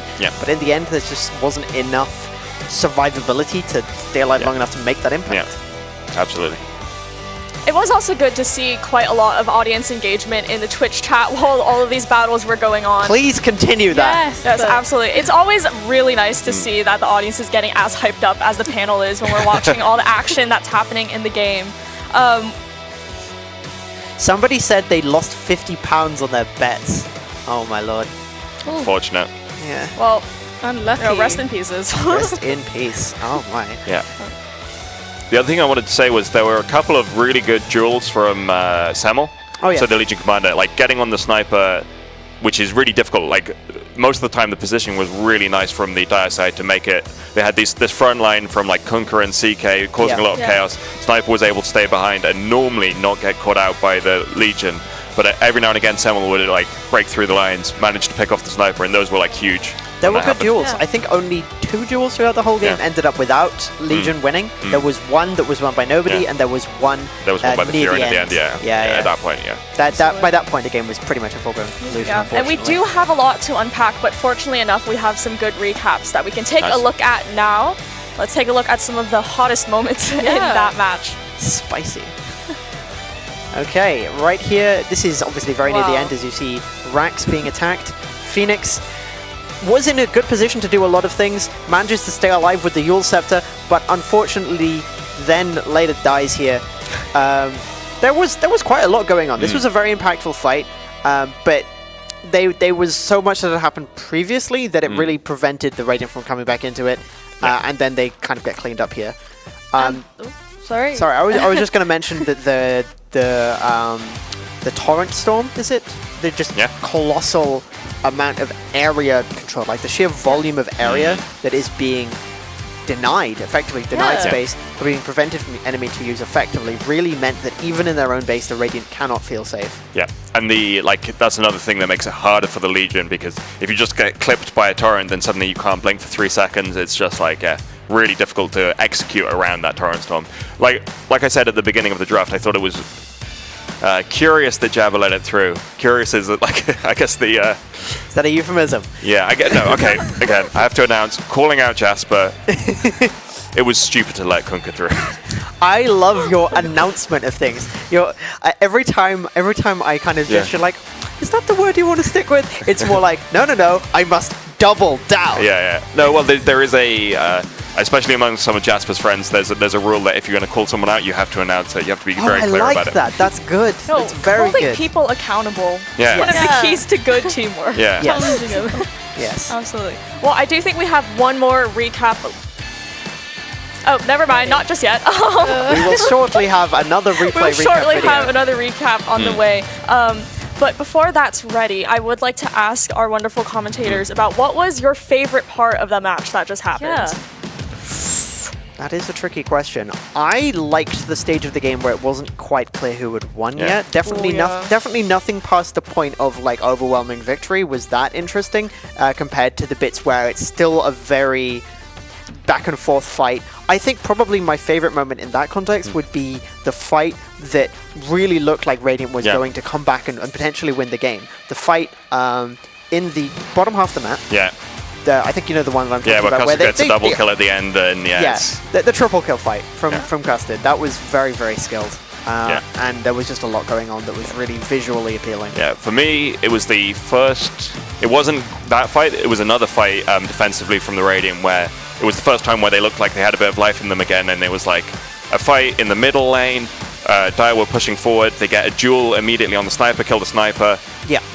I was hugely surprised by that. Just suddenly, sniper pops, they also get the CK Aegis, and they, make a nice trade there. Getting a duel on a sniper is very difficult, as you mentioned. I also think that there's a particular element of Legion Commander's strategy that I find interesting. I think it did backfire occasionally, but it was usually for the best.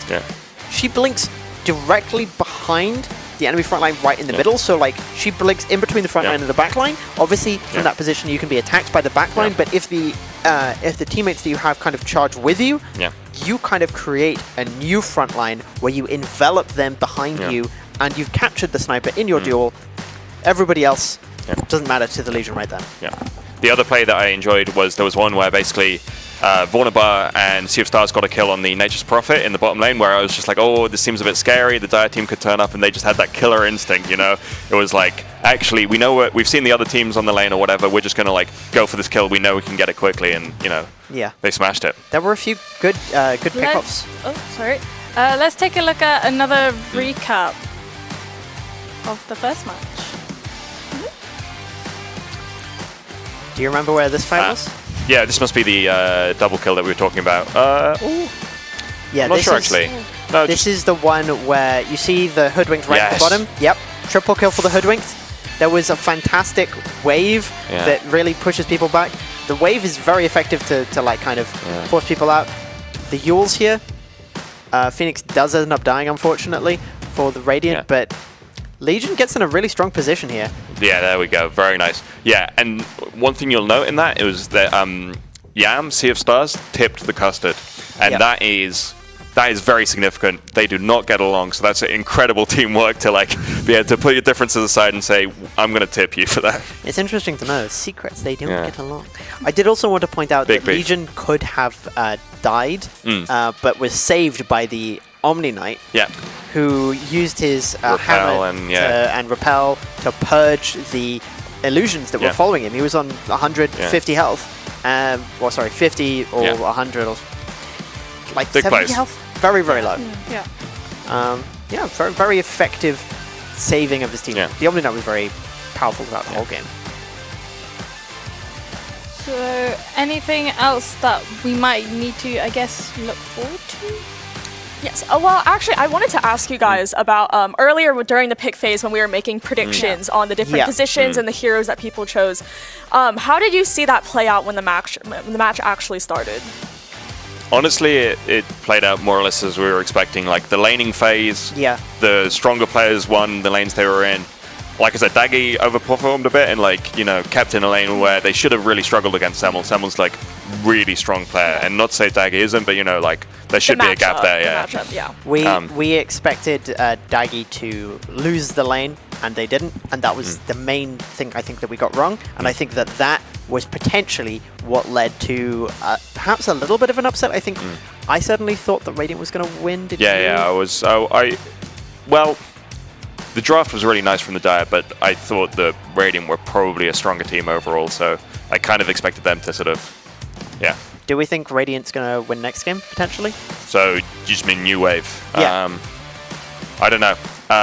Like I said it before, I think Nathan's probably a better drafter and better strategist than Jabba, so we'll see if Jabba can prove me wrong and get that adaptation in there. Yeah. But some of it's simple, like ban Kunkka. Why didn't you ban Kunkka? What are you doing? I mean, they're going to ban the Kunkka. They should ban the Kunkka, and I don't know what Jasper was thinking not banning the Kunkka. Do you think we'll see Tree next game? I'm gonna for your sake, I'm gonna say yes, but I think probably not. I don't think we have many Tree players. Before we can see what what will happen in the next match, we actually have a captain interview with the team captain of Chin Zed, who won the first match. Hello. Hi Lakanos, how are you doing?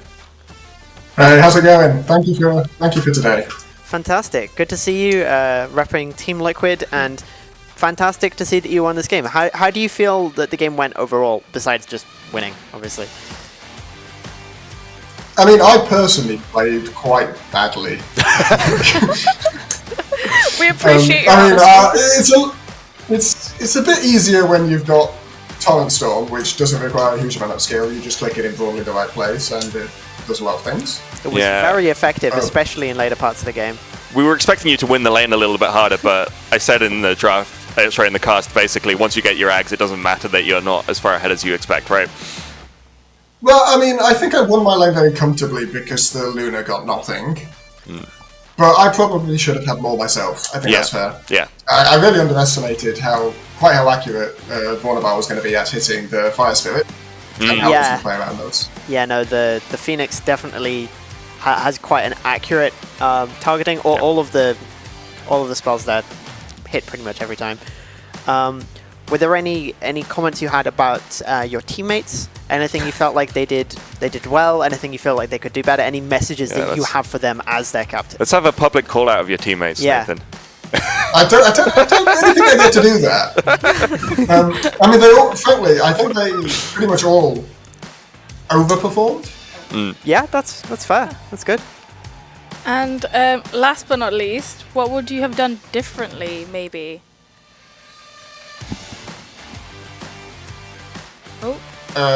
Probably have Peter die a little bit less on the next profit. That's fair. That's the closest I can come to calling someone else. That's fine. You don't need to criticize your team anymore. I think we've had enough of that. That is absolutely fair. So Team Captain Lakanos, one more question before we let you go. In the next match, now that you guys are high off of your victory, is there anything that the audience should keep an eye out for? Well, I believe T-Governor may have popped into the chat earlier. So I'm going to pull out something in honor of him, I think, in the next game. All right, good to know. Thank you very much for your time, Lakanos. We're going to let you go off and celebrate with your team after winning the first match. And we here on the panel are going to wrap up that first half of the Invitational. We'll be right back in 30 minutes, so don't go anywhere. For now, get your snacks, get some lunch. Yeah. Get some lunch, get some rest. See us after. Treat yourself. Lunchtime. We personally will also be having our little 30-minute break. Yeah. But stay where you are, keep that tab open, and we will be back. Yeah.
Hello and welcome back to the Future Nova Dota 2 Invitational.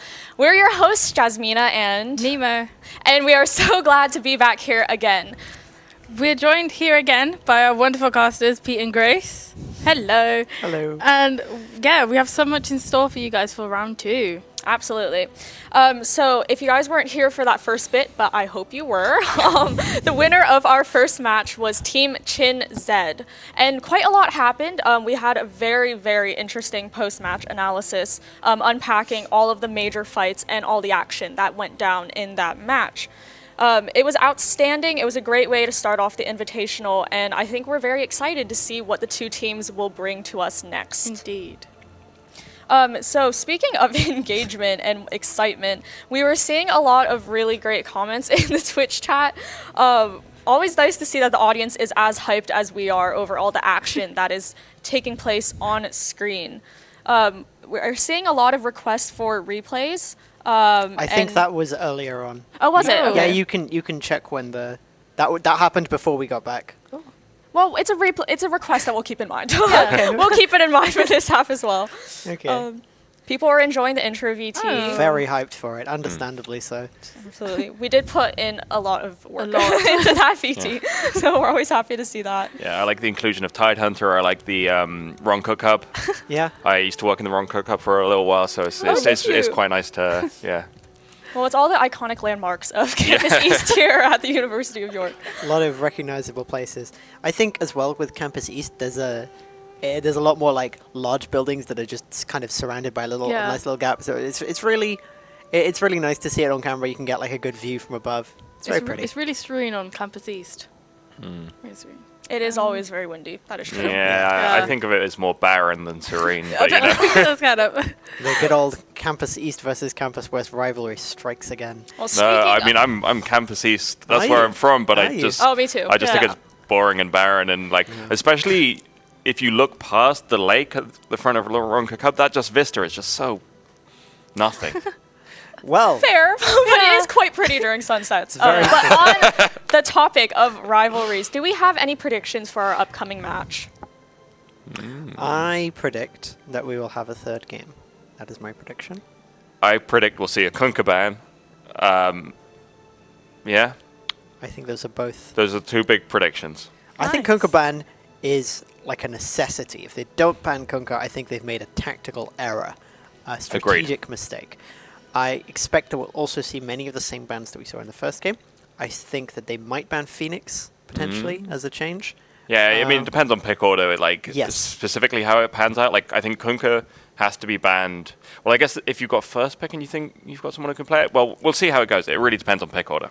But before we get into the match, we have an interview with the team captain of New Wave? Of Team New Wave, yes. New Wave. So we should be... Hello.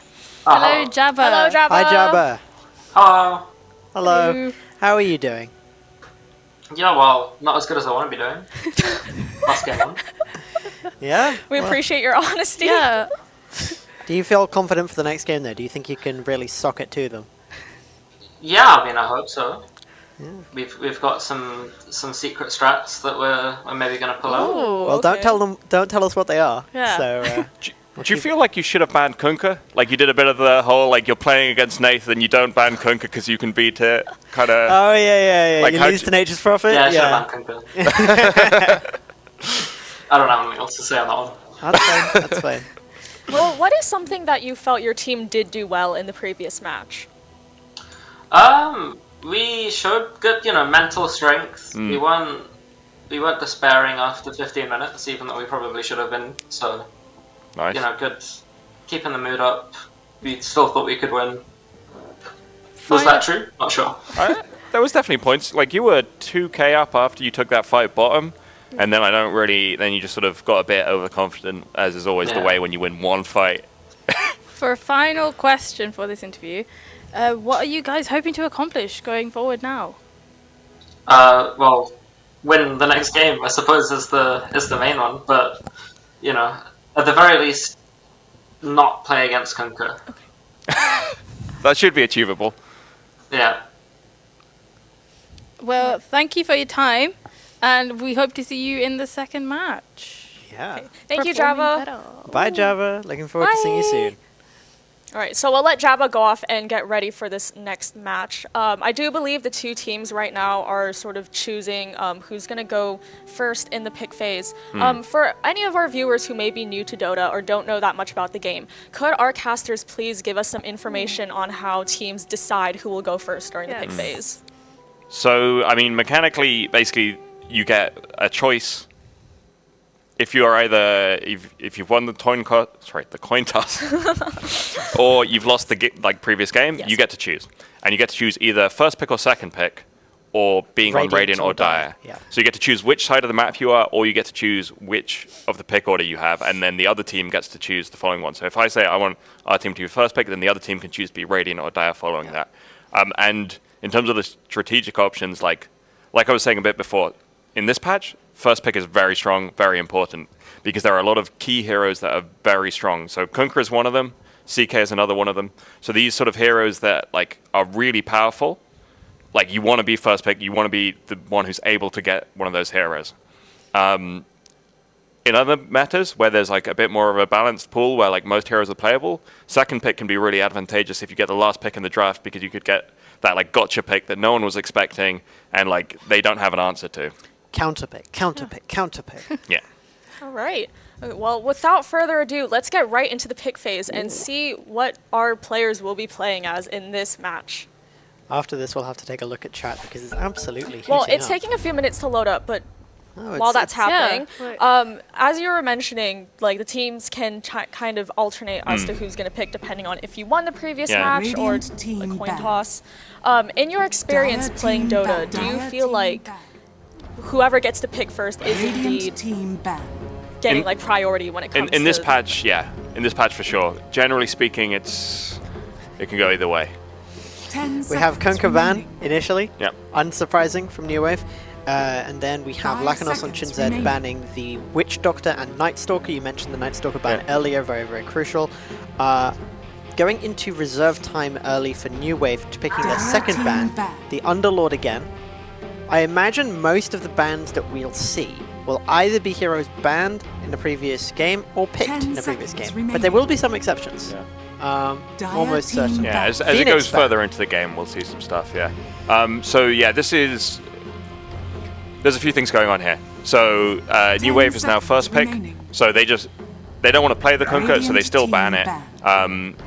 And yeah, we've got the Bornabar, Witch Doctor, and Phoenix both banned out. Even though they beat the Phoenix last game, they still just don't want to play against it. Earthshaker, a classic custard hero, so once again, 5 seconds these bans are all making sense. Do you think they ban the Hoodwink, or do they not? No, I don't think so. I don't think Hoodwink's that big a deal. They can pick it later if they want. And if they first phase it on Chinzed, I'd be very surprised. I think actually we might see... we should see Spirit Breaker picked or banned. Okay. And because I think Jasper mentioned... No, Nathan mentioned that he wanted to do a tribute to T-Governor, who is a big Spirit Breaker fan. We'll see whether... Yeah. Was T-Governor in the chat earlier? Is that what he said? Yeah, that's what he said. Fantastic. I haven't seen that personally, but maybe is there... We sometimes get Parian flanks in the chat. Not this time. It's been sniped. Okay, so Spirit Breaker is really strong this patch because basically Spirit Breaker is very good at killing creep waves. So you can extend the game with that. And this is exactly, I guess, what New Wave are thinking with this. It may be a custard hero, which means it could be 3 or 4 offlane or soft support, but yeah, that's a really nice pick. They can extend the game and scale into the late game. Really powerful. Radiant team ban. Yeah. Did not see this earlier, but we did see it banned in the previous game. Yeah, absolutely. Is it a Vlopius special? So yeah, last time they did the Clockwork ban into the Hoodwink pick. Yep. Looking further, we see that the next ban after the Centaur is probably going to be something that just kind of rounds out the initial list of bans that they've got, just making sure that they can't take advantage of this Spirit Breaker. Is that what would be the counter pick for Spirit Breaker? What would be the thing that they would do to try and minimize that advantage? Yeah, I'm not sure. I mean, they banned the Chaos Knight. Clockwork is a good pick for it. So Clockwork does a few things that are really nice against Spirit Breaker. The cogs can stop the charge. he's got the battery assault, which means that basically Spirit Breaker can never ult if Clockwork is near him. Like, Clockwork's a really nice pick, and it's a comfort pick for Volupia, so that was why it came out so quickly. In terms of other bans, yeah, they've just banned the strong heroes for the other team, so Necrophos is an easy mid laner, a really strong mid laner, so you don't want to let that get through, and then Chaos Knight, G put on a clinic with that hero, so. 10 seconds remaining. We have so much in chat. People are freaking out about Jabba. 5 seconds People are asking remaining. when Peter Griffin is coming to Dota. Semolina is Semolina, yeah, no, it's a classic hero for him, and Semolina is a thing, so it's a good pun. I get it. I like the grain. Yeah. Yes. Axe was interesting.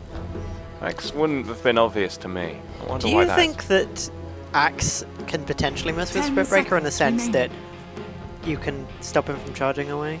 I prevent him from escaping. If you gank on him with Axe, it's hard to get away with Spirit Breaker. That's the only thing that really comes to me. I don't think it's against Spirit Breaker. I think they just like it in the game. So one thing that happened in the first phase is you had 3 offlaners banned, and maybe I'm missing something, but I think it was just like the last offlaner that Nathan likes, if I had to guess.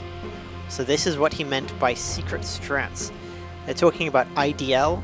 They're talking about the captains, and there was a lot of discussion about the Tidehunter, including some people potentially putting all of their money on Tidehunter. Do we think that whoever's done that is gonna make a financial profit? It's really tough right now because we have 2 offlaners probably in Spirit Breaker and Axe Pick, so Tidehunter is looking not likely. Vengeful Spirit? Venge. Okay, Venge is interesting because Venge is very much a Yam, a Sea of Stars hero, so it may be that they're switching up. Who's playing what? Maybe switching up Sea of Stars to playing support on the Venge. I would also say that it might not necessarily be a support Venge. Yeah, it could be a juicy core. Yeah. 5 seconds We do also want to remaining. point out the amount of reserve time that was used by New Wave. The substantial difference in reserve time between the two teams shows a substantial amount of perhaps overthinking on the side of New Wave, or at the very least they're being more comfortable with their thoughts. They're taking a bit longer, they're trying to think about things quite difficultly. But that might end up that if something surprising comes out of Chinzed, they might not necessarily have the time to come up with a solution to that. 5 seconds remaining. Yes, might be tough. But Nathan's got plenty of time to work with, but doesn't need it. Easy Jakiro. Jakiro's a classic at this level of Dota. I love Jakiro so much. Just like solid to execute. Just very happy to always have that on your team. Push, stun, control, just every part of Jakiro really works for a high energy team fight push draft. I think would say. Yeah, and I think one of the things here is you can just lay the Ice Path down, which stops the Spirit Breaker. They've done a lot to reduce the Spirit Breaker's effectiveness in fights, and Jakiro is one of the heroes that's not so easy to pick off. Much more tanky than most supports, which is going to be critical when you've got the Spirit Breaker Spectre against you. You don't want to be the CM against those 2 heroes. So we have a little bit of a situation here where the Lifestealer can get himself into anyone on his own team that he would like. This is almost certainly going to be the Clockwork. And the Axe. The Axe 2 is very useful with the Blink. Really good Nike's bombs. 10 seconds So the remaining. Lifestealer bombs that we have, Clockwork and Axe. Clockwork obviously has a great deal 5 of seconds range remaining. with his hook shot. Axe with the Blink Dagger. Potentially Lifestealer can get into other people if he needs as well, but most likely those are going to be his comfort hosts. Yeah, absolutely. We have a repeat message from I Love Esports 100. I put all my money on Tidehunter getting picked. Make me a billionaire. And then this repeats twice. I don't think we're supposed to read it unless they're super chats. Aren't they supposed to be giving us money? Yeah. Where are my gems? Are you spending your money on jams? Okay. Well, we have some comfort picks here. Several people have pointed out that Volupius's comfort pick is Clockwork. Lena, again, that's the Semmel, I presume? Yeah, Semmel comfort pick. Yeah, they've just a lot of comfort all around. What's quite interesting for this Jabba team is that Vornabar's hero hasn't been picked, and Vornabar is, Witch Doctor, Phoenix, Disruptor. There's a few key heroes that are just super comfort for that player, for them. So we'll see what Nathan chooses to ban, but it's it's quite difficult to have your last pick on Vornabar. Ooh. Three of the four recent bans, not including the Dawnbreaker. I have something to say about. You have something to say about the Dawnbreaker. They thought the Dawnbreaker. They think the Spirit Breaker's not +3. They think the Spirit Breaker's a support custard. Okay. Well, for the two bans on the Radiant side, 10 seconds remaining. we see the same bans that we had before. We're trying to prevent easy 5 seconds easy mid remaining. laners. Yeah. And then the Drow ban is interesting because it suggests obviously Venge Lina damage, but also isn't that the Blue Lady? Does that maybe suggest that the Blue Lady is not going to be Venge, but a different Blue Lady? The Blue Lady could be Spectre or Venge. I think it's more likely Venge, but we'll see. We'll see what happens. But like I said, it looks like Nathan thinks it's as far as I can tell, the Dawnbreaker ban signals to me that they still think the lineup is the same in terms of positions. They think Yam, Sea of Stars is on the Spectre, Vornabar on the Vengeful Spirit, Custard on the support Spirit Breaker, and then a position 3 to come out. The other aspect of this is Nathan may not think that necessarily, but Dawnbreaker is really good with the Spectre, the Spirit Breaker, like this sort of global presence thing that they have going. With the global presence, Kira being banned out. Yeah, another Furion ban. So so it could. I think it's more that Nathan doesn't want to get picked off repeatedly. Looking at the stats of the previous game, we see some quite interesting things. Chaos Knight, obviously, being banned out earlier would have been a very important thing because of the 15-1 on the side of Pizzeria. Sniper is still available. Yeah, it's possible that Lina just, Samuel doesn't mind about going up against the Sniper. They banned the Viper and the OD, which I think are, Do you think that the Nature's Prophet ban is the right choice? Like I said, I think remaining. Nathan is concerned about global presence heroes. 5 seconds remaining. I'm not sure what else I would have banned. I wouldn't have banned Dawnbreaker because I'm pretty sure this is going to be a position 3 Spirit Breaker, but beyond that, Furion I think is a very, very sensible ban. Yeah. The only thing is I don't know who would play it. I guess Custard might play it, Jabra, okay. Yeah, there we go. Okay, nice we team have substantial team fight coming out from the Warlock. We also have a lot of control with the ability to slow down a great area, increasing damage with Fatal Bonds. 10 seconds remaining. I do think in particular that I like the amount of damage that New Wave can get out with their draft. I feel like especially with the escalating damage from Warlock's Fatal Bonds, there's a lot of stun. But Shinzo has a similar sort of thing, and I feel like the maneuverability that the Lifestealer bombs have might be the undoing of New Wave. Now select your heroes. Yep, Zeus, classic sort of one of these mid laners. So if you're a little less comfortable, I would be the same if I was playing mid, especially against someone who's very dangerous. You want these heroes who can just farm the wave, push the wave out, and not actually engage with the enemy hero. And Zeus is a classic of the genre. You are lightening the wave, so that's a really nice pick. But yeah, in terms of the general strategy stuff you were talking about, both teams I think have plenty of damage. It's really nice draft from both teams. It'll be really interesting to see how it goes. Looking at the cosmetics, we have some quite substantial ones, including the Axeless Axe with golden axe face. Yeah, gotta respect that. And Lifesteal has a lot of pointy things. Very spiky. What a spiky little creature. I appreciate the style. Yeah, do you guys have a favorite hero here, visually? Ooh. Oh, that's a good question. I've got to say, I'm a fan of Jakiro, actually. Yeah? Yeah. I mean, two-headed dragon thing. Two-headed dragon. Two-headed chime. Nice. He talks to himself. It's great. I think it's got to be the same for me, Jakiro. Yeah. I mean, I'm always a Jakiro fan. Yeah. Custard really charging forwards. Yeah. Tongue hanging out. That's what Custard looks like in real life. Disgusting. Okay. Disgusted. We should Disgusted. That is a spicy clockwork. The win-loss all over time very heavily in favor and over 6,600 games played. Yeah, Vlop is very big fan of that hero. Well, I personally was quite enjoying all those amazing visuals we were seeing from both teams' lineups. I definitely feel like we're going to have a very exciting match ahead of us. And we will get right into it. Nice. Right now. We have people questioning the lack of Tidehunter, saying, I didn't know Tidehunter was John Cena because I can't see him. Except they Curious. misspelled Cena. It says John Lena. John Lena. Interesting. Incredible. Yeah, the other thing to note about this match is obviously we've got the role switch up from the Radiant side. So No Wave now playing with the Yam support, the Sea of Stars support, and putting Jabber up to carry, which is his, comfort role. We've also got the smoke coming out, so we'll see that break. They'll know that there's enemy heroes coming. Jasper sees the smoke break. We'll see if they can see what they can make happen here.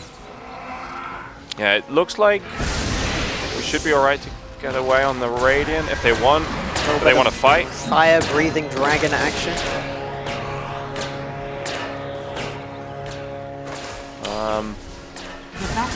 Yeah, not much happening. Just kind of a. I mean, it's kind of a bit of a slap fight, right? It's just they're not really aiming to deal significant amounts of damage because they don't want to put themselves in a vulnerable position, denying nice. the bounty rune. Big play. Ooh, that's mean. Very Are they going to effective. be able to get this? Yeah. Okay. So Sea of Stars should be able to. Ward off in the mid again. Yeah. A win for the Radiant there, and then feedback from Dire. Quite a lot of damage taken to the Warlock. Very interesting comments I want to point out. One person wants a Tidehunter Christmas jumper. Well, I'll see if I'll tell my mum that there's a market out there for it. Yes. Money to be made. We also have somebody praying for Custard Kitty. I also hope we see the kitty cat very soon. A little bit of harassment in the top lane against Sea of Stars. Sea of Stars will hopefully be able to have quite a bit of impact on this game if you consider the armor reduction that is offered, and also when we get to level 6 the ult adds a real degree of tactical flexibility within team fights that should enable a lot of stuff going on. And the biggest thing here for me is I'm really impressed by they're showing a lot of willing to lane these two players together because they are, Is it real that they don't like each other, or is that a thing that you're saying? I couldn't possibly say. Okay. Bluffius getting aggressive.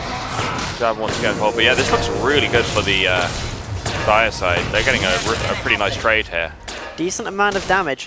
No deaths as a last result. hits. Yeah, like Jasper misses some last hits there. They don't get any damage. Yeah, it looks really nice laning from the Dire there. I really think at this stage of the game, it's just about efficient use of consumables. If you look at you take a bad trade, you take some damage, you really just need to have the opportunity to go back and heal, like the Lifestealer did. There's quite a lot going on with it in terms of the jungle creeps. A little bit of stacking action. A decent bit of damage onto Pizzeria. Not enough. Takes a lot of damage. Ooh, the tomato. Tomato almost killing Yam there, but that would have been an interesting first blood. We have a lot of people arguing for one side or the other in chat, claiming that their team will be the one true winner of this game. Right, I do think that it will be Custard. It will be a game 3. Custard. I do think so. You're supposed to charge those range creeps. You can't miss a range creep like that.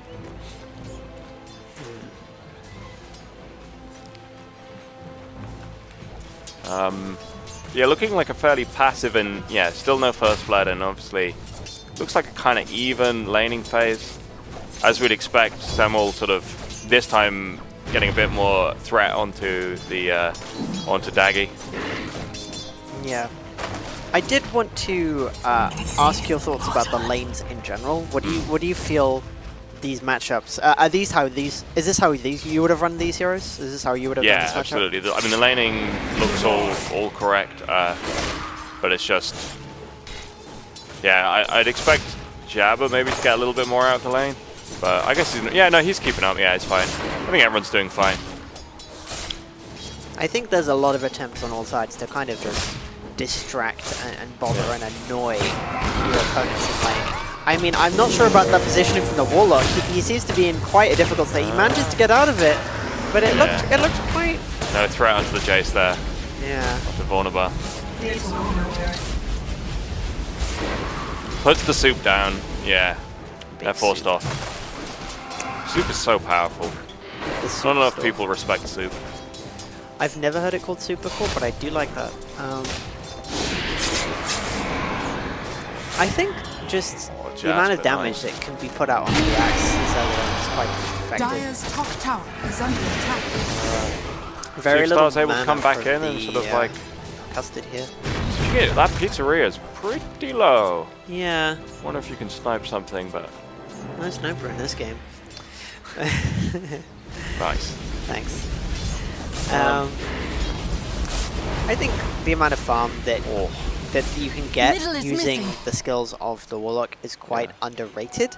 Warlock obviously had a huge period of popularity relatively recently. There were some changes since then, but I think Warlock is still quite effective if you look at how they made his little demon guys come up. Which the flip side, as someone who's been playing carry this season and has had a Warlock support me a few times, is that the soup plus fatal bonds can really push out the wave and like snipe last hits from your carry. So it can be counterproductive to do that, like farming on the Warlock. We're taking a little look at some of the early game stats here. The computer is predicting 55% chance of New Wave winning, and looking at the last hits, obviously we have a slight advantage for the Lina above the other members of the thing. But if you look at Lina compared to her opposite number, it becomes quite more Lina's stark. doing a lot. Nathan's also getting in on this Vanguard. Yeah, Vanguard coming out to Nathan, which is going to be really big in terms of just he can now no longer be pushed out of lane. The one thing to notice about the win probability is that the win probability predictor absolutely loves Spectre. Like notoriously, since the beginning of time, AI has loved Spectre, so that's a bit of an element here, I think. I would also say that if you have maybe not played offlane in a while, I'll get onto that later. We're having a little bit of a conflict up in the top lane. Sea of Stars probably going to go down here, but you know, making them work for it a little. That's a first blood. We also see a lot of creeps dying in the camp over there.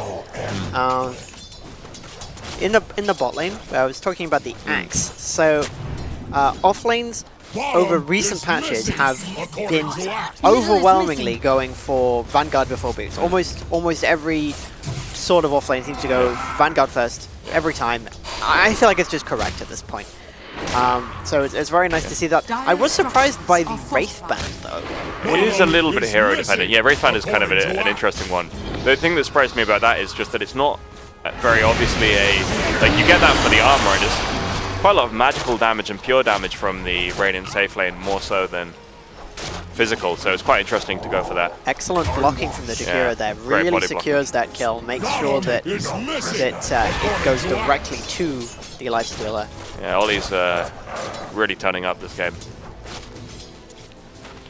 Head chime, that is. But yeah, the Vanguard is like absolutely a staple for Axe, but a lot of the offlaners this patch have been going Blade Mail into Heart. Like that's been like a very common strategy this patch for like a lot of roles, including the offlane. So Vanguard isn't in its heyday right now, but Axe you just always have to have it because of that.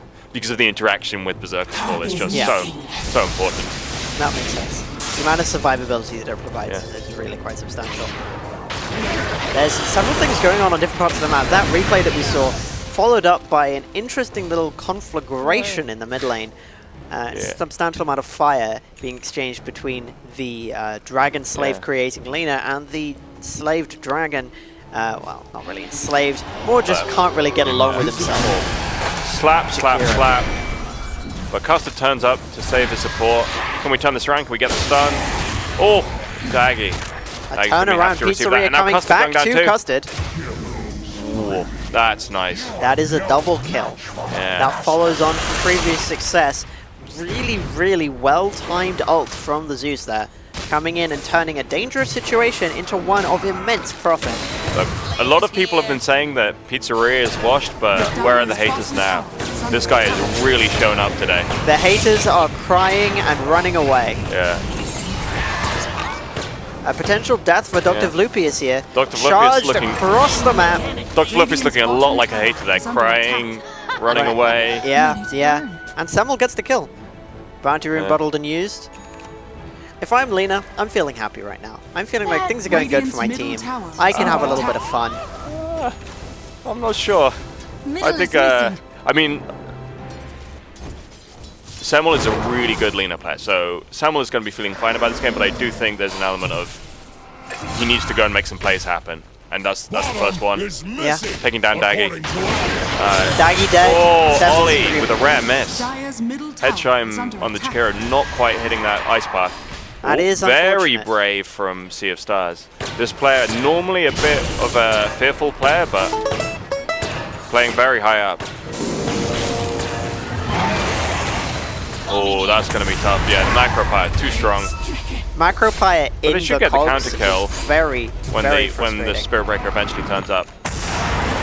Oh, nice. Oh, that was unfortunate cancel, but still gets the kill. Yeah, that's a nice little turnaround. I think that's a from the substantial Pyre. turnaround from the side of the Radiant. I really do feel like that might be a real step in the right direction for Jabba's team. Radiant's top tower is under attack. Also, shout out to the Observer for switching to net worth without us asking. It was very nice of you. It was Well something done. I was beginning. I looked over there to think and ask, and it was already done. Great job. Okay. Right. So yeah, Samuel, as we might expect, top of the net worth, really needs to go make some plays happen with the Seether Lens and like make that put that net worth to good use, basically. Basically, just need to get more mana. Next time a bounty rune spawns or any other kind of rune. Nice. Ooh, Sea of not Stars so nice. is You maybe need a to bit charge that ambitious counter. there. You need to charge that. That charge came about 2 seconds too late. Those 2 seconds made a big difference. Yeah. Even if the charge had been at the right time, you might have still had a kill for the Lifestealer. Nah, that's the beef is only going to grow bigger here. Custard really dropping the ball there. Custard dropping a wet, sticky ball of custard. Yes. Okay. I see. Yeah. I was a bit unnerved and uncertain where you were going with that. You're glad that I was talking about custard. On that note, just to interject quickly, we have an audience poll on predictions for who will win the match, and right now 57% are saying Chinzed and 43% are saying New Wave. So let's keep those numbers in mind going forward. Very interesting. We have some interesting comments also. Lonely Cat 124 saying that Spectre lived because Dispersion killed the neutral and removed Axe. W. Very good. Dispersion, powerful ability. Because obviously without that, Axe's damage over time could have caused a substantial amount of issue. Yeah. 6 minute first blood. People are upset about the lack of Chaos Knight, but considering they got it last game, I think they really need to bow down and suffer like the people who wanted Tidehunter and didn't get it. Sometimes you don't get what you want. I wanted Treant Protector. I'm not complaining. Apart from now, I am complaining. Yeah. Treant Protector. I mean, I'll take a Jakiro. That's fine. That's good. Oh, I'm glad, because that's probably all you're getting. That's all I'm going to get. Alright, so we've got Lima. Ooh, a smoke down from the Dire. Could have a little bit of fight coming up. Sea of Stars. Oh, Jabba coming in. Very brave from the Radiant, but... I think that coming in might have been a bit of a mistake. Maybe 3 kills? Ended up being to their benefit. Axe gonna get the kill up. Oh! No, no way. If Jabba lives. Oh my god. Jabba is teleporting out. Jabba's gonna live. That's insane. That was just right for New Wave. Jabba... New Wave could not have done better then. Look. Using your captain as bait, I'm sure it was intentional. Yeah. Oh my lord. That was, yeah, very clutch overall. Very, very skilled series of plays. And we're getting close to that Midas on the Spirit Breaker, which will just like accelerate things. The Midas Octarine Core is like the Spirit Breaker build at the moment, so it's just, yeah. We have an excellent replay. I do hope this will be included in the final post-match replays as well, because this is a really key moment here. Yeah. Turns things around quite drastically. Really looked like everything was going to go terribly. Yeah. Turned out so well. We have a little bit of action as well in the mid lane. Another ult from the Spectre. But, you know, Lacanos is supposed to be the accountant, but clearly Jasper had calculated it exactly the numbers. A lot of kiting. Look at that charge. Look where he's going. Yep. Damn. So this Spirit Breaker hero, a lot of people hate the hero right now. I love the hero generally. Right now, he is very annoying. Difficult to deal Courier with. gonna die? Does he get the Midas gets delivered? Nice. Okay. It's just so upsetting. The hero is too strong, and you just can't turn up on wave, especially with this Spirit Breaker Spectre. So like, this is looking really strong for New Wave. If they can like stay ahead, they can just keep staying ahead, because when they're strong, like I say, Spirit Breaker can charge anyone across the map, and Spectre can just turn up at the right moment with their ult as well. So you've just got like a really powerful global stuff, which makes Dire have to play extremely scared. When you compare that to the they do also have global potential on the side of the Dire. What happened? So Dire's global potential is basically Zeus, and also, do they not have global hookshot at the end, near the end? No, that doesn't exist. But you've got good mobility. You have like the Axe and Top will give you some good mobility for like rotating. Who had the global hookshot? Was that the thing he's playing with? I don't know if that's a real thing. Timbersaw has a really long chain, but I don't think global. What was there was some kind of thing that I. There's global concussive shot from Skyrath, which isn't really the same thing. There's global. I'm not sure what else really. Spirit Breaker? You think it's Spirit Breaker? Maybe you think it's Spirit Breaker. I'm not thinking there's a Spirit Breaker in this game. Yeah, are you sure though? Okay, I'm probably wrong. I can't remember what it was. I don't recall. It was in my head. Twitch, feel free to call me out, Twitch chat, if I'm wrong. We are actually seeing quite a few changes in the audience prediction poll. A moment ago, it was 50-50, and that was probably because of the action that we just saw from New Wave. But now it looks like Chinzed is once again pulling ahead in the lead. So we'll see how. I'm not sure about the wisdom of the crowd here. I think we've got a 3K lead for the New Wave, and the we've crowd got is like wrong. It's 3K in 16 minutes. Game is over. Well, I'm kidding. Something like that. Something like that. I'm kidding. They're definitely winning. I mean, right? being ahead with a Spirit Breaker and a Spectre on your team is pretty scary. Both of them are extremely good late game heroes in this meta. There's a couple of things that's useful to point out to anyone who might not know as well. Zeus's ult not only deals damage, it also gets vision, which can be very good for interfering with potential ganks, smoke ganks, things like that. There's a lot of mobility that you mentioned. Also can be useful for running away sometimes if you need to rapidly disengage from a bad fight. And we have Phylactery on Zeus. That's nothing to sniff at, really. Custard against what looked maybe like a tasty meal. Unfortunately, there's a lot of people here. Oh, he doesn't have mana for charge. Custard is messed up. I was going to say effed up. I think Custard lives. I think they're afraid of the Warlock. Custard only lives because the Warlock had to drop the ult there. Custard, calling out Custard. Custard should have been aware of his mana pool and, had the charge ready to go and not been so far forward. Radiant this rock not did nothing. have vision on this high ground. This rock, all this rock did was prevent the Custard death. You heard it here first. Saving lives is worthless. Especially if it's Custard. Does not matter. Let people die. Custard specifically. Okay, we can't say that one. What? Calling you out. We are not allowed to say that. Okay, fair enough. Okay, it is 12-8, 17 minutes into the game. It is nighttime, 3,000 gold lead.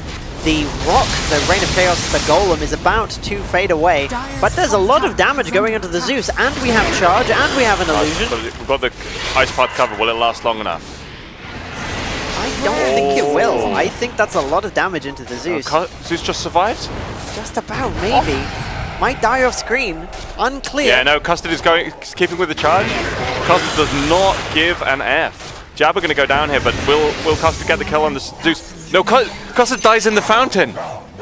That's off screen. Custard carried on the charge the entire way through. That is worth the tip. No, in team chat, in all chat.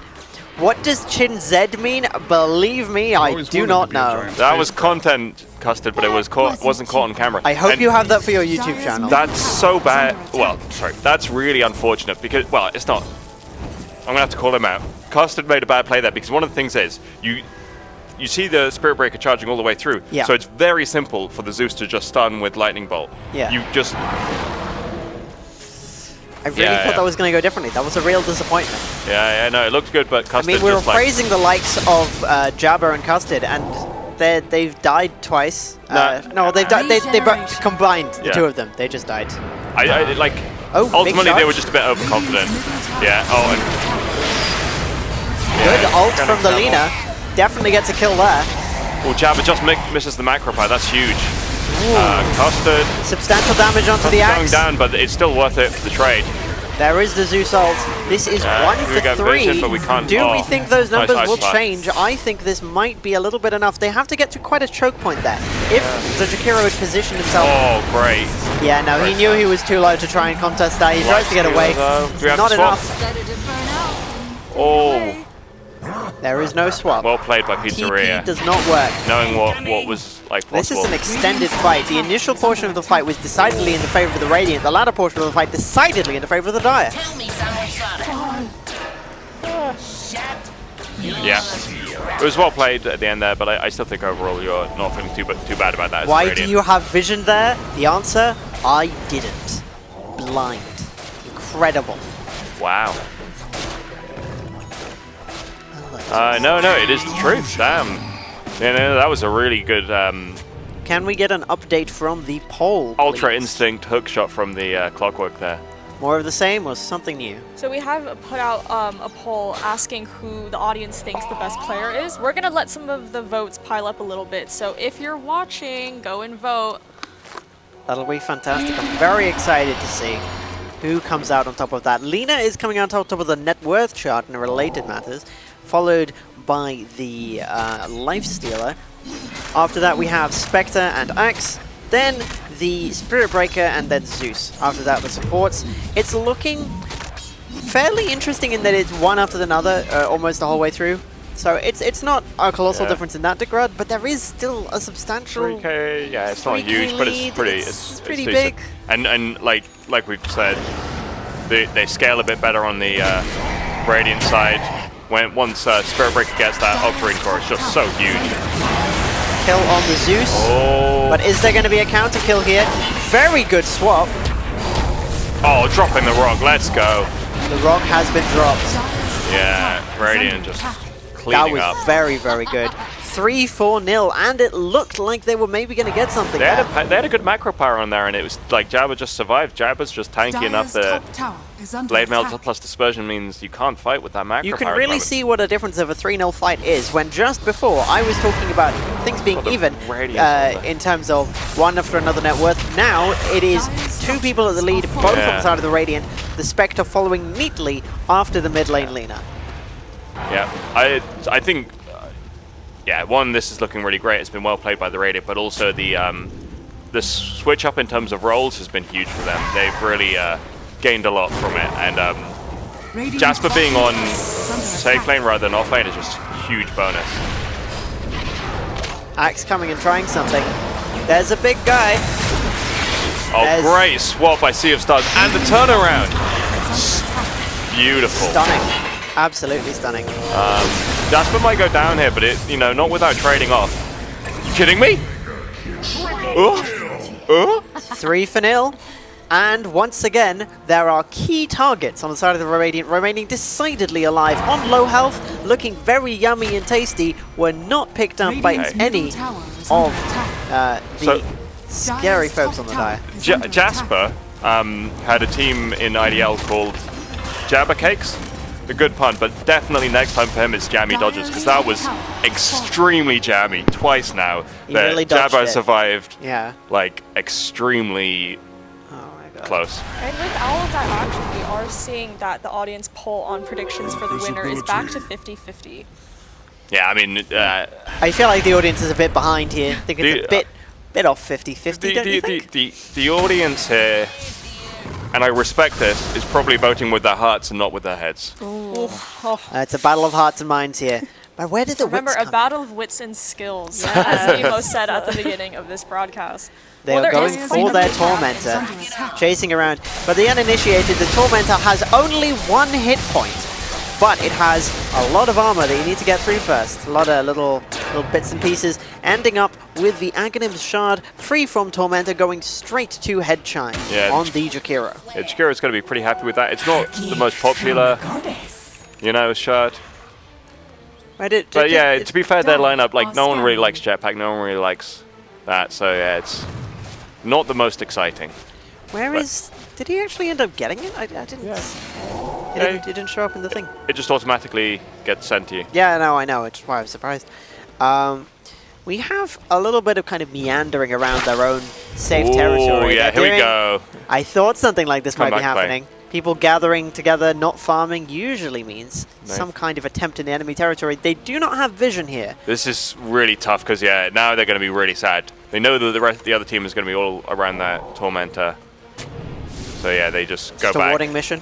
Well, they wanted to catch someone else, but when they see that the enemy team has done Tormentor, they basically... Oh, no, they're still going for it. They're waiting to see if anyone comes out mid, anyone shows their face. Okay. Oh, no! Huge counter-initiation. No, the blink was short, so it didn't do anything. Nathan blunk onto the low ground rather than somewhere where he gets his call off, and that's just huge. This is really bad. Massacre. Absolute devastation. Jakiro will be lucky to live, and I don't think he's Do we get the vision for the charge? Yeah, okay, that's it. You just did that. Vorna is very, very interested. Vonabar is very pleased with themselves. Rightfully so. Coming through with the move. Exactly. Nice. 16,000 lead. Very good. They really successfully turned what had been a salvageable failed attempt at a gank. They got some vision. They were going all right with it.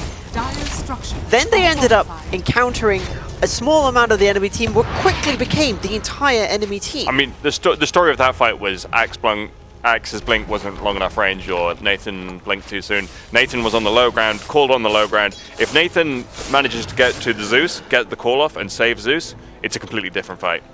Right. I think the call is a very important spell when it comes to the die. There's only a few things that they have that can really save things. They have, obviously, Ice Path can get in the way quite effectively.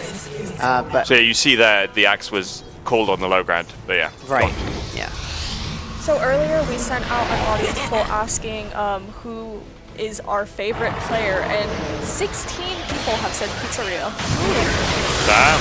That is a popular guy. He's very handsome too, as we saw in the promo video, so very respectable choice. Big fight coming out. We're starting to see a bit of life coming out of the Dire team, getting some kills. Not bad, not bad. Is Custard going to be able to charge? Custard's going to be able to charge. Oh! Custard! What was that, my friend? What was that? Yeah. I think he was supposed to charge to safety. Yeah, I don't know, maybe... Well, anyway, content created. Hashtag through for content. Okay, They've got a lot of throwing to go. Just to mention, on top of the KDA rankings is Semmel with, I think, 13 to 3 to 1. Yeah. He's Lena's specialist, very comfortable, and Lena's a hero who can do that kind of thing, so... Wow. It's really well played, but also no big surprise.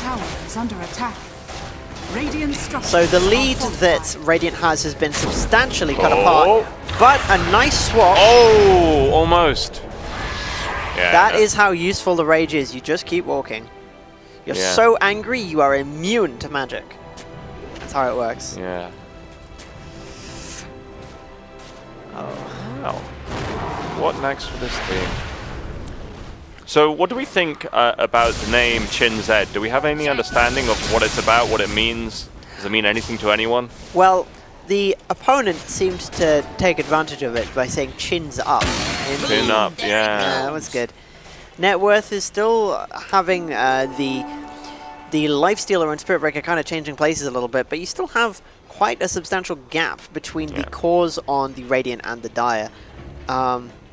I do feel like, despite that botched fight, Radiant have simply less to do in order to win than the Dire do. Yeah, so like I was saying, the global presence of them is huge. So someone shows on a lane, suddenly Spirit Breaker can charge, Spectre can turn up.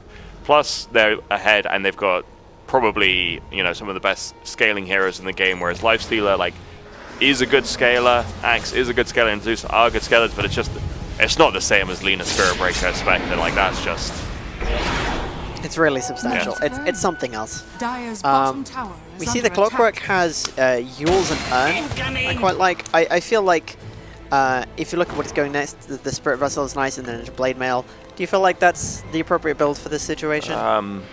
I'll defer to Dr. Lupius. He's a Clockwork specialist. Spirit Vessel... I don't think we've seen the heart on the Spirit Breaker, so it's not obvious to me. I guess you've got the healing from the Warlock. It's not obvious to me why you'd go for Spirit Vessel, but maybe it's just a comfort item on the Clockwork that's always good. Either way, it's we see some talents being taken on the talent tree. 12% Battle Hunger Slow being among them. Spectre obviously has Cloak of Flames here, which does stack with the Radiance. So the amount of damage that's happening just from being near Spectre passively, in addition to the passives that Spectre comes with ordinarily. Dire's bottom tower is under attack. It's clearly been the case that Jasper has correctly calculated how tanky he needs to be, so very scary time for the Dire. He's moving into his next item, which will be the Eye of Skadi there. Dire's bottom tower is under attack. Jasper ignoring the Lotuses. Scrub play, but waiting to... Just, it's something quite funny about seeing Roshan walk into where you're going to go and kill him. It's quite nice.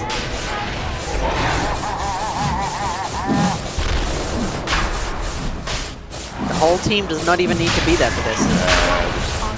They have Spirit Breaker on the other side of the map. Hopefully Custard will not get caught out here, but he did TP, so he's alright. Yeah, but he can... He can go wherever he needs to go. He's Spirit Breaker. This hero. We see double damage Life Stealer. Players here. I don't know how much you care. Like, it's very powerful generally, but yeah, he's not going to be able to get to anywhere meaningful in time. I think he was just using it to kill creeps, but the creeps would have died at the same rate anyway, so... Pizzeria want to get an axe for the Clockwork? Do they want to make a fight? Looks like they don't. Looks like they just want to play safe as they can. They should probably kill those illusions. Yeah, it's interesting. We've got this MKB coming out for the Lifestealer. I would have been thinking myself about a Silver Edge. It's really nice against the Spectre. Oh, so good. Being able to break, being able to cancel the passives. Yeah. Spectre is one of the heroes that's affected by that more than almost any other. Yeah. Dispersion, huge part of that hero. No chop though. I mean, how do you even chop with no axe? Axeless axe, I feel, is weird. You not heard of a karate chop? Fair point. No, you got me there. I pulled out and defeated. Obviously, no Warlock here for 30 seconds, but they do have the Aegis. It is nice to have the Warlock in the fight, especially with his ult up. Do you think they'll just wait it out, or do you think they'll go and try and do something for the Aegis immediately? It looks like they just... I mean, yeah, as Dire, I don't think you want to fight into an Aegis. You know what, like, you don't want to try and make it happen. And it seems like they're not really taking the game to you on the Radiant side, so yeah, I think as Dire, you just happily accept this sort of trade of farm. Does the trade of farm benefit one side more than the other? And if so, which? Well, it's generally, like I said, I think the scaling is... Oh, misses the hook shot. I think the scaling is better on the Radiant. Oh, yeah. Good lord. Yeah, they really wanted to kill that Lupius. Yeah, I guess they're just like, want to be able to make something happen. But yeah, basically I was going to say the... whilst the Aegis is up, you're grateful to not have to like have them push you. Yeah. But obviously, Radiant now thinking they can push with 2 heroes dead on the enemy side. Oh, fight recap, my beloved. Oh, the soup goes down. Big soup. Why is the soup there? Oh, Vordabar knows what they're doing. This soup has a reason. The soup is just making little guys. Yeah, sometimes. Soup guys. Sometimes you want your soup guys. These soup guys are so cute. They match the with big the wind. Yeah. Oh, pizzeria, you are not allowed to be here. Access That's denied. illegal. Yeah, you can't be there.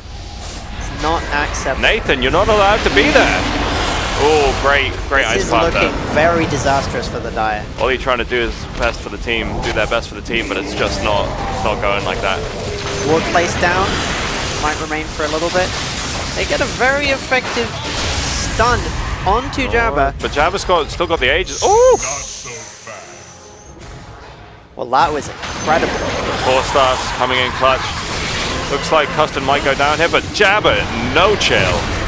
Jabba doesn't even feel any fear with that Aegis up. Yeah. Fighting. Might go down, but he's got another life. Where's his team? Will he go down a second time? Or will he make the most of it? We are not. I mean, the team is back, if you consider the team to be one support, and that's all you need. Yeah, all you when need you're is doing Sea of this Stars. well, you need a single friend to just back you up, and you can get kills. And Sea of Stars is a good friend. Yeah. What a wonderful teamwork. Fantastic. You love to see it. Yeah. You know, you win the fight, you push the high ground, and Custard's dead. Is Spectre blue enough for Blue Lady solidarity? Yeah, I mean, it's someone that Sea of Stars is quite a fan of playing. Oh, Aegis is gone, so you have to get out of that. Once again, Sea of Stars, the friend that you needed. And sending their courier to distract as well. Oh, beautiful play. Incredible supporting. That was definitely intended. Oh, no! How do you get out of this one, Java? I don't know. The soup has been put down elsewhere. The soup is not there for... Vonnevar was just doing their own thing. Karate chop. Karate chop. Yeah, nice to see the drop there, but yeah. Jasper got betrayed by the creep camp there because the Radiant attracted the creep camp, so Nathan was able to see where Jasper was without actually seeing Jasper because the creeps were chasing after Jasper. Really, really unlucky there. So we have a little bit of a summary for different phases of the game that I'd like to run through. So in the first 10 minutes, the winning percentage was 59 in favor of Chinzed. Notable things include Semel having 52 last hits and 15 denies, making it very hard for Daggy as compared to 31. First kills of the game going to Pizzeria, getting high net worth to begin with due to his 3 kills. And then later on, we talk about early kills going to Pizzeria. We talk about... Lena having lots of mana items in Aghanim's Scepter. We talk about Lifestealer with Armlet of Mordegon. We talk about the amount of gold that Pizzeria has starting to snowball. And Lifestealer being in the top for quite some time. But now, if you look at how things are differently, it's really... Lifestealer's only at the top of the Dire side. And the Radiant are all in front of him with their cores. And even the Warlock is almost as rich as Zeus. Who's getting the shard? Yeah, we've got that jetpack. Dr. Fluff is going to enjoy flying around. Winning percentage at the 30-minute mark being 89% in favor of New Wave.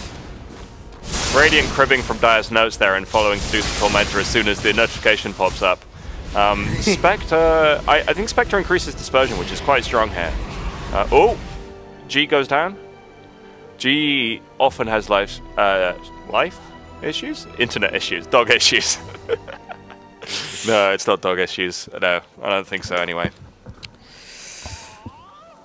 Well, it seems like G's already back. We're not sure. Yeah. But once again, technical complications strike the world of esports. I don't think technical complications are like a dog just and like... we're going back. Well, it does sound like they're back, so that was a quick one. Sometimes you just need to let your dog out of the room and put him back in. That is true. That's... we better see this dog at the end of this. Anyway, but yes. The dog is great, but I think that was G, who I don't think is... I don't know if G has a dog, but I know that G sometimes has internet issues. Oh, I see. Phylactery, 4-staff, and building the Octarine core on the Zeus. Keep casting those spells. Very similar sort of thing to Lena, although Lena also has the... right click, yeah. Lena has the mixed damage sort of thing going on. So, dip tap loop. Phew. So tempted to take the advantage. Oh, goodness. The amount of push that they have just physically moving the Jakiro around, making him very uncomfortable and ultimately resulting in his death. Substantial gold swing, a lot of damage being dealt, over 5,000 ability damage. Top tower is under attack.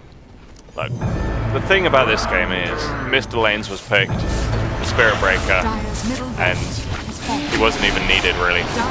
Yeah. I mean, the Spirit Breaker doesn't help. Spirit Breaker has done a lot, but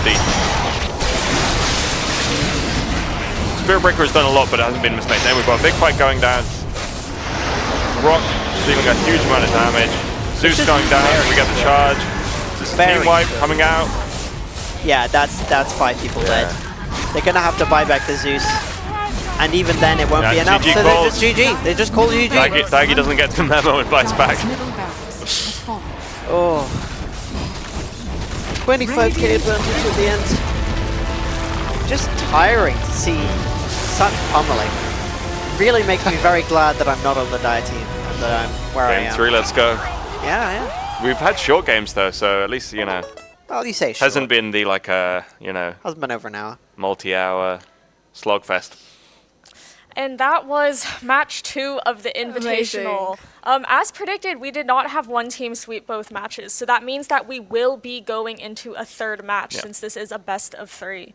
How are we feeling after that? I'm feeling kind of hyped for the third game, but also just kind of exhausted's the wrong word, but it's like it's exhilarating, but it's a lot to focus on. There's just so much happening. There's so much going on, and you feel the need to like always be thinking of, oh, what's the next thing that we need to talk about? What's the next thing that we need to get the most understanding into the viewers as possible? Yeah. To just try and figure out how this can go. Yeah, I think the big story of that game was basically the switch up in roles and also Mr. Lane's Spirit Breaker getting picked. So one Spirit Breaker, really strong hero, as we saw. But also, yeah, basically being able to switch Jabba to a safe laner, which he's much more comfortable on, with that flexibility from Sea of Stars, who is a very competent bench support. Like, that basically was night and day between those 2 games.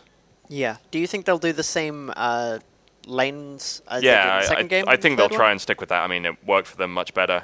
Yeah. The question is, now that Nathan knows that, how will the other team adjust? Nathan, like I said, accounting, mastermind, strategic mastermind too. Good with numbers and probability. Yeah, he's going to be Indeed. Going into the Mind Palace shortly.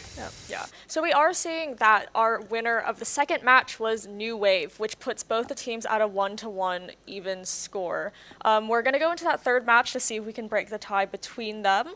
But before that, let's talk a little bit more about the match specifically with some of those big plays that we saw. There were a lot of kill streaks, and we also saw some players were demonstrating some really excellent teamwork as well.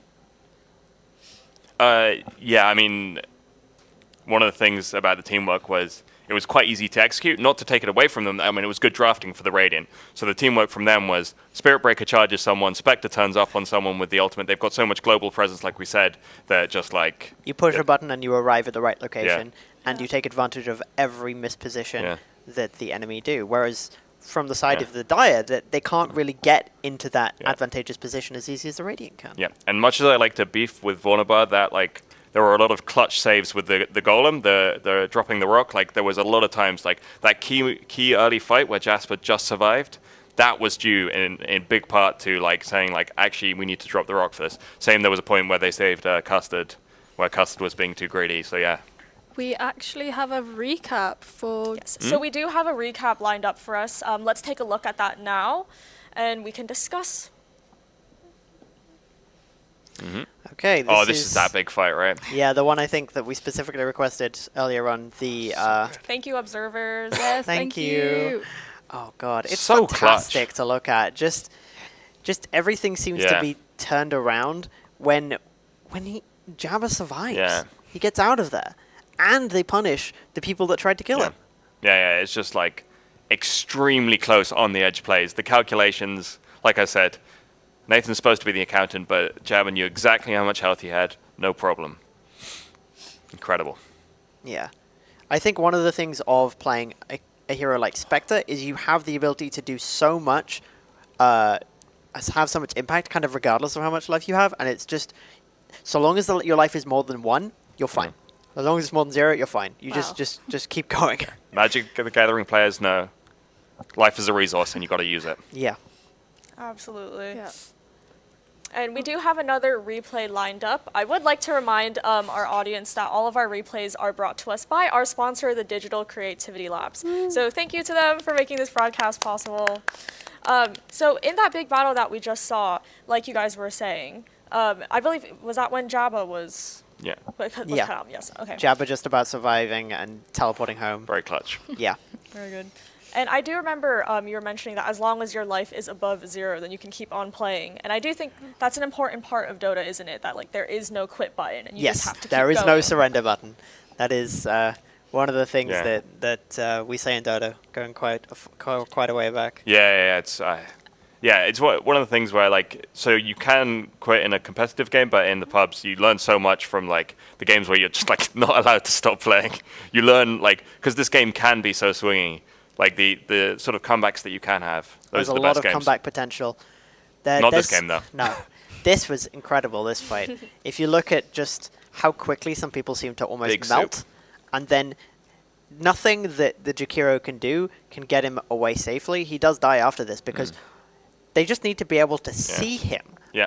And that means instinctively that the Spirit Breaker is in range for a charge. Yeah. I think T-Governor's favorite Mr. Lanes is going to be highly contested in this next match. It's either going to be, Spirit Breaker picked or banned for sure. It's just so much death in such quick succession. Exactly what Dota players live for. Keep an eye on the main game. That's right. It is a shame about Jakiro. Yeah. I was really rooting for him and all that drip he had, but I guess it's not enough. It's not enough. Very drippy Jakiro, Oh my god, looked absolutely fantastic. And I do think we have one final replay lined up for us, and then we'll get into some captain interviews. Yeah.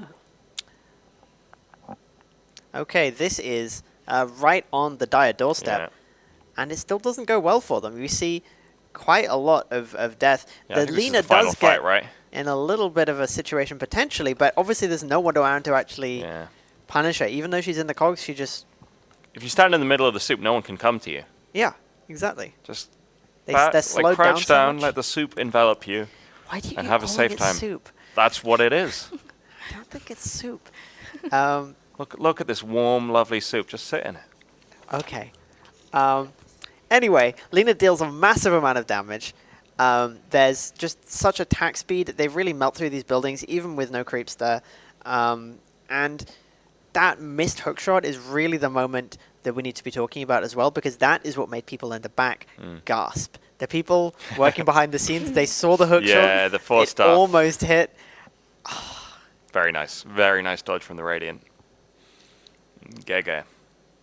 Yeah. GG.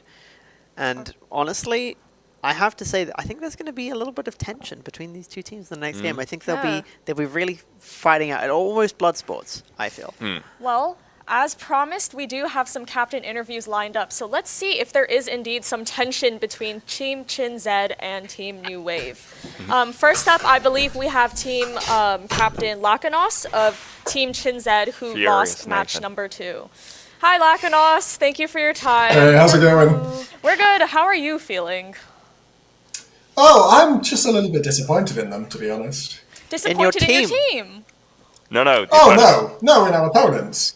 I thought they were a little bit more honourable. Oh, you feel like you've been done dirty? Wait, you feel like this wasn't an appropriate level of play? Weren't you going to pick Spirit Breaker? No. No? You sure? I was picking Axum Maxing Battle Hunger. I saw Teagup doing on his stream the other day as a support. Okay, I assumed your thing about giving a tribute to Teagup was going to be you picking Spirit Breaker. Yeah, no, that's what we thought. Oh, no, it was going to be Axel Ogre. Okay. Fair Well, enough. After winning match 1, were you confident that victory was going to carry you all the way to to final victory, or were you actually expecting a bit of a setback with match number 2? We are very confident of final victory. We had planned on picking something a little bit off meta and a little bit interesting for game 2, because it's cost free. You know, if they'd lost to that, they'd have been very embarrassed. Yeah. And if they didn't lose, you'd have another opportunity to beat them again. Yeah. Now I'll have to do something a little bit more normal in the next draft. Probably follow some of the themes, if not heroes, from the first draft. Yep, that's kind of what we're expecting. There's a lot of repeats in these sorts of things, but there was a lot of creative stuff shown off this game. Do you have any particular things you'd like to say to either any of the opposing teammates specifically, or anyone on your team? I just feel it's important to relay that sense of disappointment. I mean, yeah, picking Spearbreaker and Spectre, wow, congratulations. It's a very difficult strategy to execute. It requires a lot of planning, skill, and it's the kind of thing we couldn't do ourselves. Very magnanimous of you. Yeah, no. Thank you, absolutely. Captain Lakanos. We will keep your words in mind. We're going to let you go off and get ready for the next match, but we do have another interview lined up with Team Captain Jabba of Team New Wave, who did manage to win Match 2 after losing the first match. Hello, Jabba. Hello. Hello. Did you hear that previous interview? I did. I think Nathan unannounced forgets himself call-out. a bit. Do you think he was getting ahead of himself a bit there? I just think he's a bit off the mark. I mean, he first picked Kunkka in the first game when I graciously let it through, and that's, you know, if you're going to talk about honor, I think that's, you know, he's not an honorable person either. Okay, we're both putting ourselves down in the dirt here. Everybody's kind of fighting in the mud. Is that the atmosphere we're going for? Well, that's the atmosphere he's going for. Okay. You're forced to respond in kind. Can you tell us about your team and how you feel about this victory that you just had with them? Yeah, it was good. I mean, to be fair, I did feel good to actually pick good heroes instead of whatever I picked in Game 1. It was a much better draft. For the final question, what do you think it will take to win it all for you guys? I'm expecting Game 3 to be pretty close because, you know, he's not going to be quite as willing to pick off-meta heroes. So yeah, the good picks will be contested. We are actually warmed up now. Game 1, we all had cold hands, so... Yeah, huge impact I this reckon it'll be winter. close.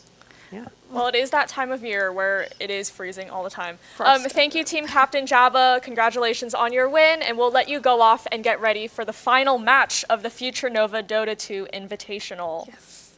We're going to let them go off and prepare for the final match. So before then, we will see who will ultimately, before we actually see who wins the whole tournament, we have some highlights for you guys. And then we'll have a 10-minute break. Yeah. So don't go anywhere. Stay where you are. Yeah. Keep the tab thank open. you.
Hello and welcome back to the Future Nova Dota 2 Invitational. We're your hosts, Jasmina and Nemo. And we're joined here by our casters, Pete and Grace.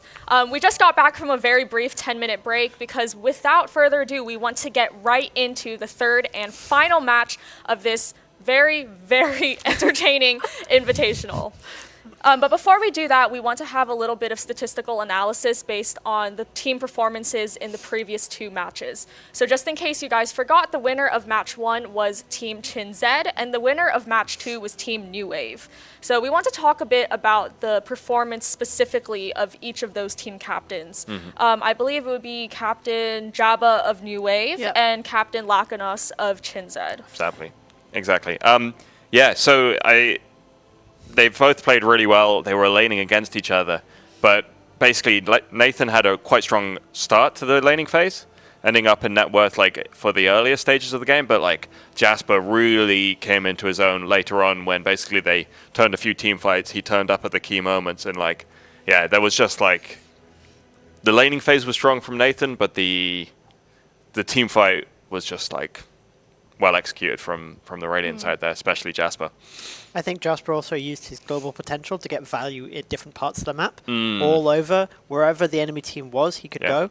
And it was a useful thing that just couldn't be matched by the opposing captain. Yeah, and as we sort of alluded to in the draft, into other parts of the cast, a lot of that is in the draft. So it was well drafted or perhaps dishonorably drafted by Jasper, however you want to phrase it, but or frame it. But basically, so that's one of the factors. Is basically, So we see that the first time it shifted between Lakanos being in the lead to then being Jabba in the lead was at minute 15. I wonder if that was that triple kill team fight. I think it was. Yeah. It was one of the replay moments for sure. And then it said Jabba then got a level lead and began to climb away from Lakanos, obviously eventually leading to their victory. Also, the key pickups would definitely be the Radiance. I think that's pretty uncontroversial. It just adds so much. We did also see a key neutral item as well, the Cloak of Flames, adding to the Radiance. Just so much damage just from being even vaguely near the Spectre. And spreads out across the entire team, Yeah, and we did also see in some audience polls that we sent out into the Twitch chat that there was quite a close gap between predictions on who we thought were going to win match 2. I think at several points throughout the match it was 50-50, which says a lot about how well both teams were playing. On that note, without further ado, I do believe the 2 teams are now ready to enter the pick phase. There was a coin toss that happened before this, and I think it was Jabba? It was Jabba. I believe Captain Jabba ended up going first. So that would be New Wave. Doesn't look like it.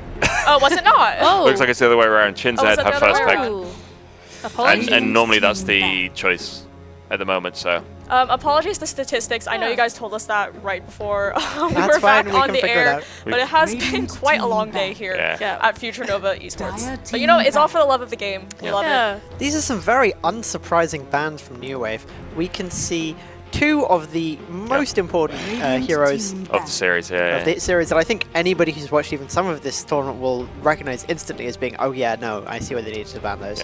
We then also see the Night Stalker again, which you mentioned earlier. I'll not bring that up again. The Witch Doctor has been banned in all 3 games, but I'm not sure if we elaborated on exactly why. Was it just extreme a comfort for Vornabar, and it's a strong hero for this level of. It's so easy to get at this level of play. You can get really powerful coconuts. You can get that Maledict and Ultimate that just will tear through players, and Radiant team banned. Chaos Knight banned again. I think Chaos Knight was in the first game, but they banned 2 games after that. Nobody's really going into reserve time yet. A lot of adaptation, a lot of new bans. It's interesting that Chinzed still banned the Night Stalker because New Wave showed that they don't necessarily want to send Jasper into the off lane. But the Centaur ban, did we see that before? No, but it's a Nathan comfort hero. We've seen it banned at least one of the games before, maybe both of the games so far. And Spectre, if you're not planning on first picking it here on Chinzed, then it makes sense because it's just Jasper showed. It's a logical ban. He really demonstrated his capabilities, and you don't want to give him the opportunities to do that again. So the alternative is banning it or picking it yourself.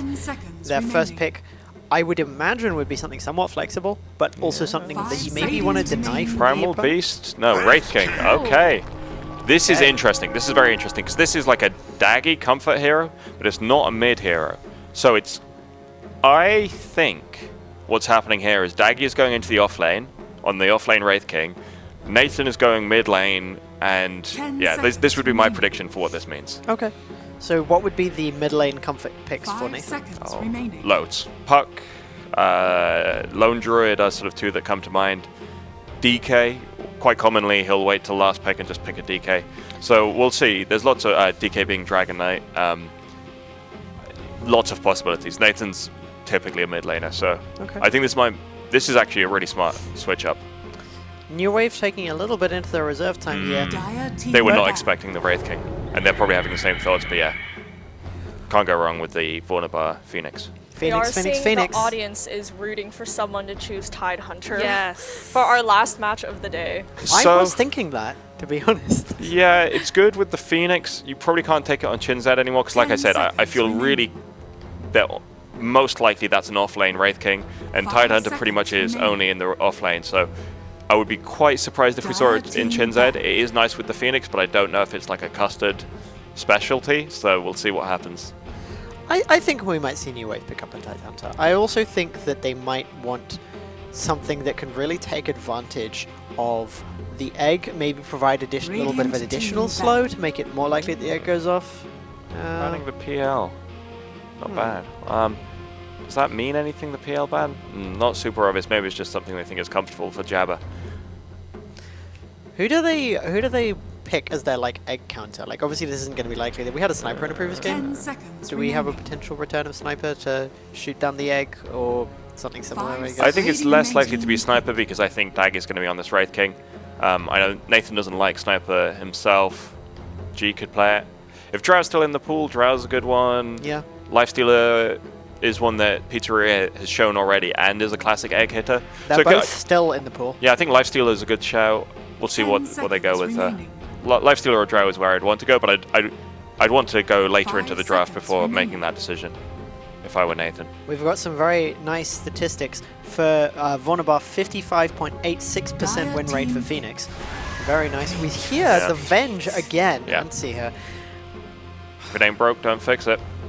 It is times like this when I wish we could sort of be a fly on the wall in each of those teams' conversations and see what they're talking about. Yeah, I really want to know what Jasper was thinking when he saw that rating, because that's like a big curveball, I think. That's maybe a feature for next year's version of this tournament. If we could have like a little recording snippets. We'll have to keep that in mind.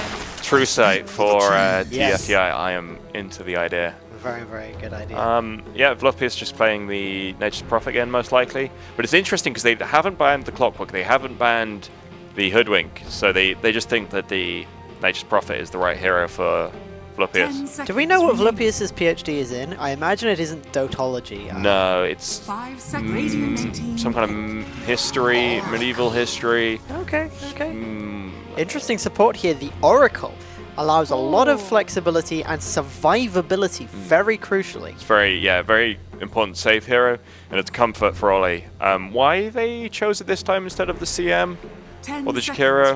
I don't know why it comes out at this point, but maybe they feel like they had enough death in the previous game that they want to make sure that they can extend out some of those crucial fights and make it so that they can turn things around. I know what this is.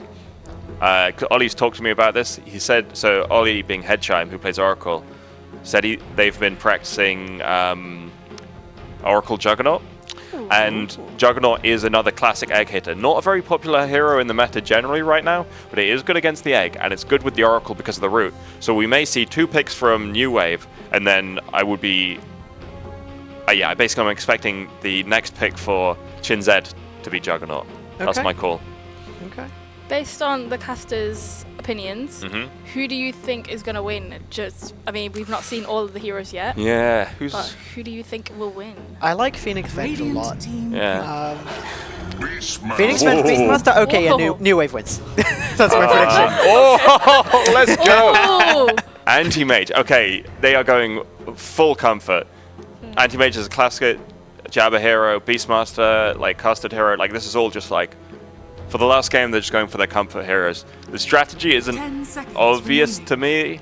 I think I have an idea of what it might be. Yeah? I feel like with the team fight, you want to start with a good series of stuns. Every team fight will have significant stun because you have either the Beastmaster ult or the Phoenix ult or both. Venge gets him some swaps, Anti-Mage chasing around the edges, and they basically just... Like, the center of the fight is usually going to be the egg. Yeah. And then they have the Anti-Mage changed around the edges. They might want somebody a little bit tankier as well. Beastmaster is kind of tanky, but I'm not sure. This is the puck you mentioned earlier.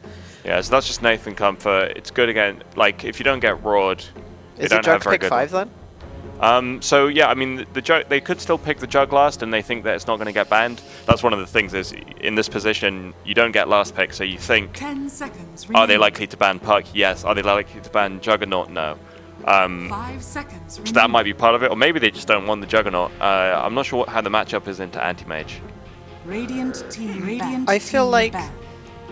obviously it's not the priority of the Juggernaut, but the healing of the healing ward does stack with Oracle and makes it easier for you to survive things in your Oracle alt state. Yeah, that's kind of juicy too. I never thought of that. That's really nice, actually. Yeah, it's a really undersung combination, but I do love it. Ricky ban. Jasper grinning like a maniac. 5 seconds. Look how happy he is. He's very happy with how the He draft's knows gone. we can see him. He's staring into our eyes. I don't think it's in his mind right now. I think he's looking at the screen. Yeah. Slada. His eyes look very strategic. Ooh! Lone Druid. Okay, that's a Nathan special as well, so... The misnomer hero, the least accurately named hero, because he is not necessarily... He's kind of a druid, but he's not alone at all. Yeah, he's got a bear. That's yeah. the whole point. He's one of the only heroes that isn't alone. So why is he Lone Druid? 10 seconds remaining. What does this mean? Does this mean Daggy plays Puck? Yes. 5 seconds remaining. Right? Oh. Curious. So, because the Wraith King's in the off lane, Lone Druid... Where does This the is Lone very Druid interesting. go? I mean, I guess they're also thinking maybe Flex, maybe G plays it, because if you've got Puck and Lone Druid on your team, you want Nathan to be playing both of those, which is unfortunate because he can only play one. Curious. So wait, is it support Wraith King? No. Support Oracle Nature's Prophet. Right. I thought it was going to be offlane Daggy Wraith King, but You that think seems it's less core, likely. You think it's position 1 Wraith King and offlane Lone Druid? Select your I think they've got some flex to it. You can put Lone Druid in the safe lane. You can lane that however you like. Samuel Wind Ranger That is is comfortable. a very nice So Daggy is cosmetic, playing the Wraith the Wind King, Ranger. which means that G probably plays Lone Druid or... Yeah, okay, G's happy to play Lone Druid.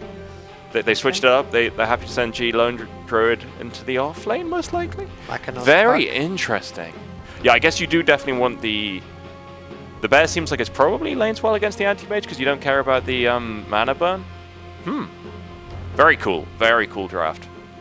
Yeah, no, this is fantastic. I'm a big fan of this. Obviously, we do have to also point out some really beautiful cosmetics. Looking at the chat briefly, we have presumably some 10 complaints seconds about remaining. Tidehunter not being there. We also have a reassurance, 5 yes, he is a seconds doctor. remaining. Disagreements about Puck. We have 1 vote for we love Puck and 1 vote for we do not love Puck. Well, I think if Lakanos can really show off what Puck is known for, if Lakanos can do a good job of it, do you feel like that swings things in the favor of Chinzed, or do you feel like we were saying before, that New Wave is still more likely to win this? So they don't have like a massive egg hitter, but apart from that, maybe Lone Druid's better than I realized at that. But like, Puck seems good both against Anti-Mage and Wind Ranger because you've got that coil. Yeah. The Dream Coil seems so good against both of those heroes. Both of them want to be like moving about a lot in the fight, and if you get that off on them without targeting, which you don't have to, like, yeah, this looks really good. And do you have to get an early BKB on the Wind Ranger? Possibly. Yeah, I don't know. I like the draft from Chinzed, I think. You can see we've got some more experienced players. Obviously, they're all very experienced, but we saw one of the players, their first match in 2011, over 12 years ago. Wow. I'm so old. I'm That so is a old. long time ago. Well, Everybody's younger than us, and but we're not. It's like we say, oh, we're old. Like, I'm 23, right? That's not super old. It's just that, like, in university, you're surrounded by people who are like 18 or whatever. How do we feel about this initial conflict that we might be likely to see? We've had fights over runes at the beginning. We've had attempts for people to go into each other's jungle. Easy D ward for Warnerbar. I want to die. Oh no! Magic thyself out of 30 that. seconds to battle. The worms will have you. I saw that. Well, yeah, it doesn't look like either team is feeling especially confident level 1. I think the Dire side is stronger, but it's not apparently not enough that they want to get aggressive. They're just high-fiving over and over again. Yeah. Also important to note, cosmetically, we have the panda bear skin for the very key here.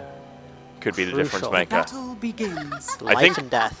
Yeah, I'm really interested by this anti-mage pick because it is, as far as I can tell, just Jasper. Primarily Jasper just wanting to play anti-mage because he likes the hero. Who's the real target for the anti-mage? Who's his go-to? So, who does he Who was picked up at the time? There was Furion, Nature's Prophet, Wraith King. I mean, one of the things is it's sort of a soft counter to Wraith King until, or a relatively hard counter to Wraith King until he gets the Agnum Shard. So I guess it's related to that. And how do you feel about the mid lane matchup, Samuel versus Lakanos, with the Wind Ranger and Puck? I mean, it should be very close. I don't know. I'm not a mid player, so I don't know how the specific hero matchup goes. But I suspect they both got tools to like harass each other. It feels like a skill-based matchup, and they're both very skillful. That right there was a first blood that was made so much easier, but a relatively recent change that added damage emanating from each of the trees. Yeah, so stupid. Really silly. Oh, now they're going to get a kill on Jabba too? At least a lot of damage. It's a lot of damage. Yeah, this is a scary lane.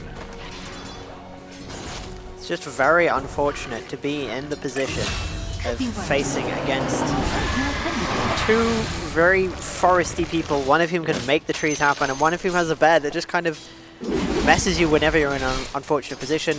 Those trees obviously can really give time for the bear to go around. Yeah, no, it's tough. Ooh! Oh no, wait, that's a friendly Dispel. Very nice. It is useful to have the ability to remove negative effects. Yeah. Yeah, there's slows, there's attack speed slows, there's damage over time for the Phoenix, so the Oracle's a really nice pick in that regard. So I guess that might be part of it. They were thinking of, yeah, countering those Jace, Warnerbar debuffs.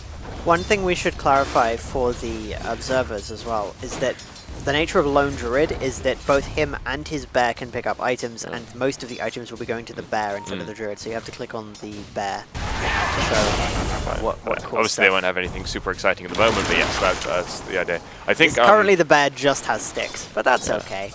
You can see these iron branches. Radiant doing really well in the lanes. I would have thought this would be quite a scary lane to be an anti-mage. Like, I think the Dire side here should be causing, yeah, quite some concern to the anti-mage. But he's doing really well. Yeah, strong last hitting from the Radiant. I mean, it's all pretty close still, you know.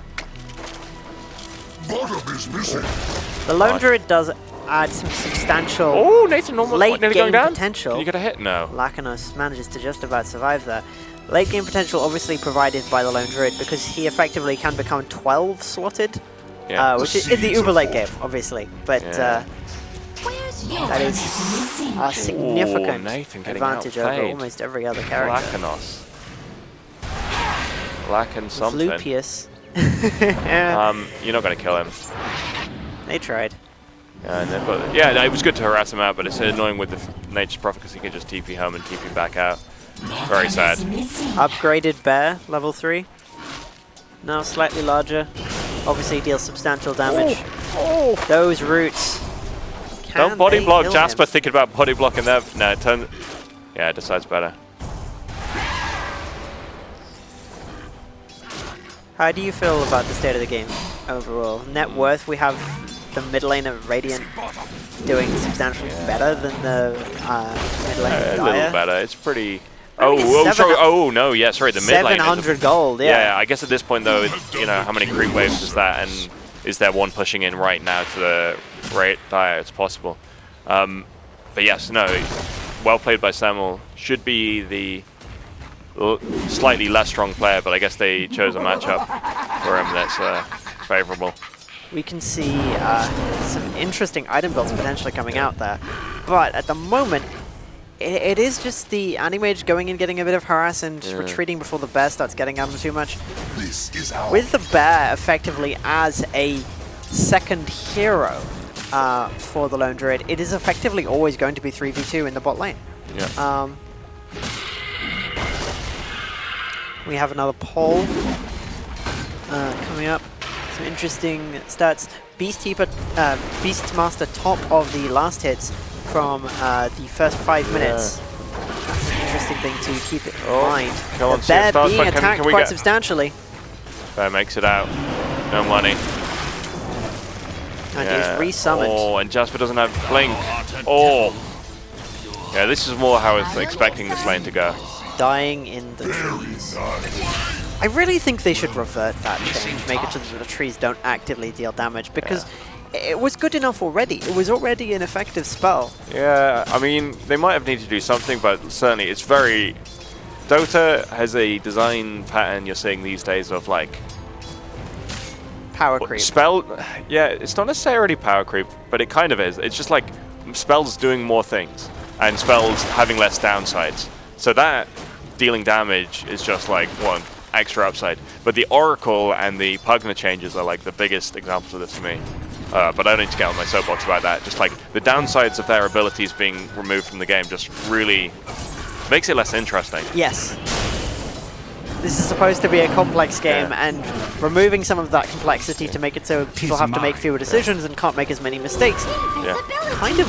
Yeah, it sucks. Yeah. There are plenty of heroes that are easy. Like it's not like every hero has to be really difficult and complicated like Invoker, but you just don't need to make the heroes that are complicated easier. Anyway, great fighting. Yeah, this Nature's Prophet Lone Druid looking really strong early, and obviously Anti-Mage, not a strong hero, and Venge is sort of quite situationally strong. You need to be able to trade with the opponent support, but you can't really do that into a Fury. And yeah, looking really nice for the Dire in that lane. Beastmaster nearly level 5 and has Arcane Boots. Yeah. It's going to be a very key item.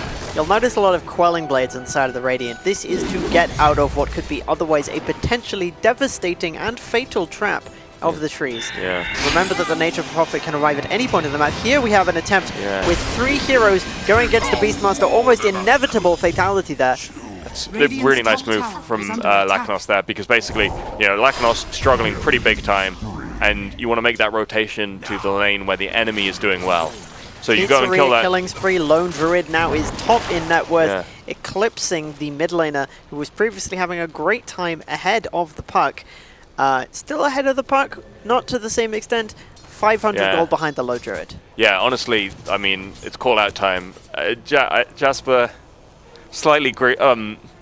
It's an uncomfortable pick to pick the Anti-Mage. You know, it's not a very strong hero. Like, he was picking it for comfort, and it's looking a bit sketchy right now. Yeah, I did have some questions about it. It's just something that I haven't seen much recently, and I feel like there are some reasons for that. Yeah, absolutely. I think in general there's been an increasing trend towards more heroes with like crowd control stuns. And Anti-Mage doesn't really have very much of that. Also, having only one way, like the Blink is fantastic, but it feels like it's often not enough to get out of dangerous situations. Yeah, and you could get rooted, you can get puck silencers or waning rifted. There's so many tools against this Anti-Mage, but those skeletons are going to prove happening real okay in the top lane. Potentially. They've switched things up. They sent Custom to the side lane. Adding the skeletons was really a change made now quite a while ago, but it has made a substantial difference in the pushing potential of the Wraith King. We now see a potential dead bear. Remember, every time you kill the bear, you get 300 gold. Very big kill if you get it.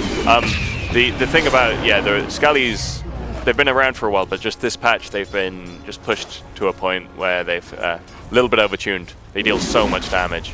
Not just pushing, but like it gives you a lot of lane harass. I played a lot of Wraith King this season. It was a big part of our victorious IDL season, and yeah, you're gonna see here. Just looking back. Idiot-proof hero like me. Sorry. Just looking at the poll that we have on Twitch. To answer the question, does Puck suck?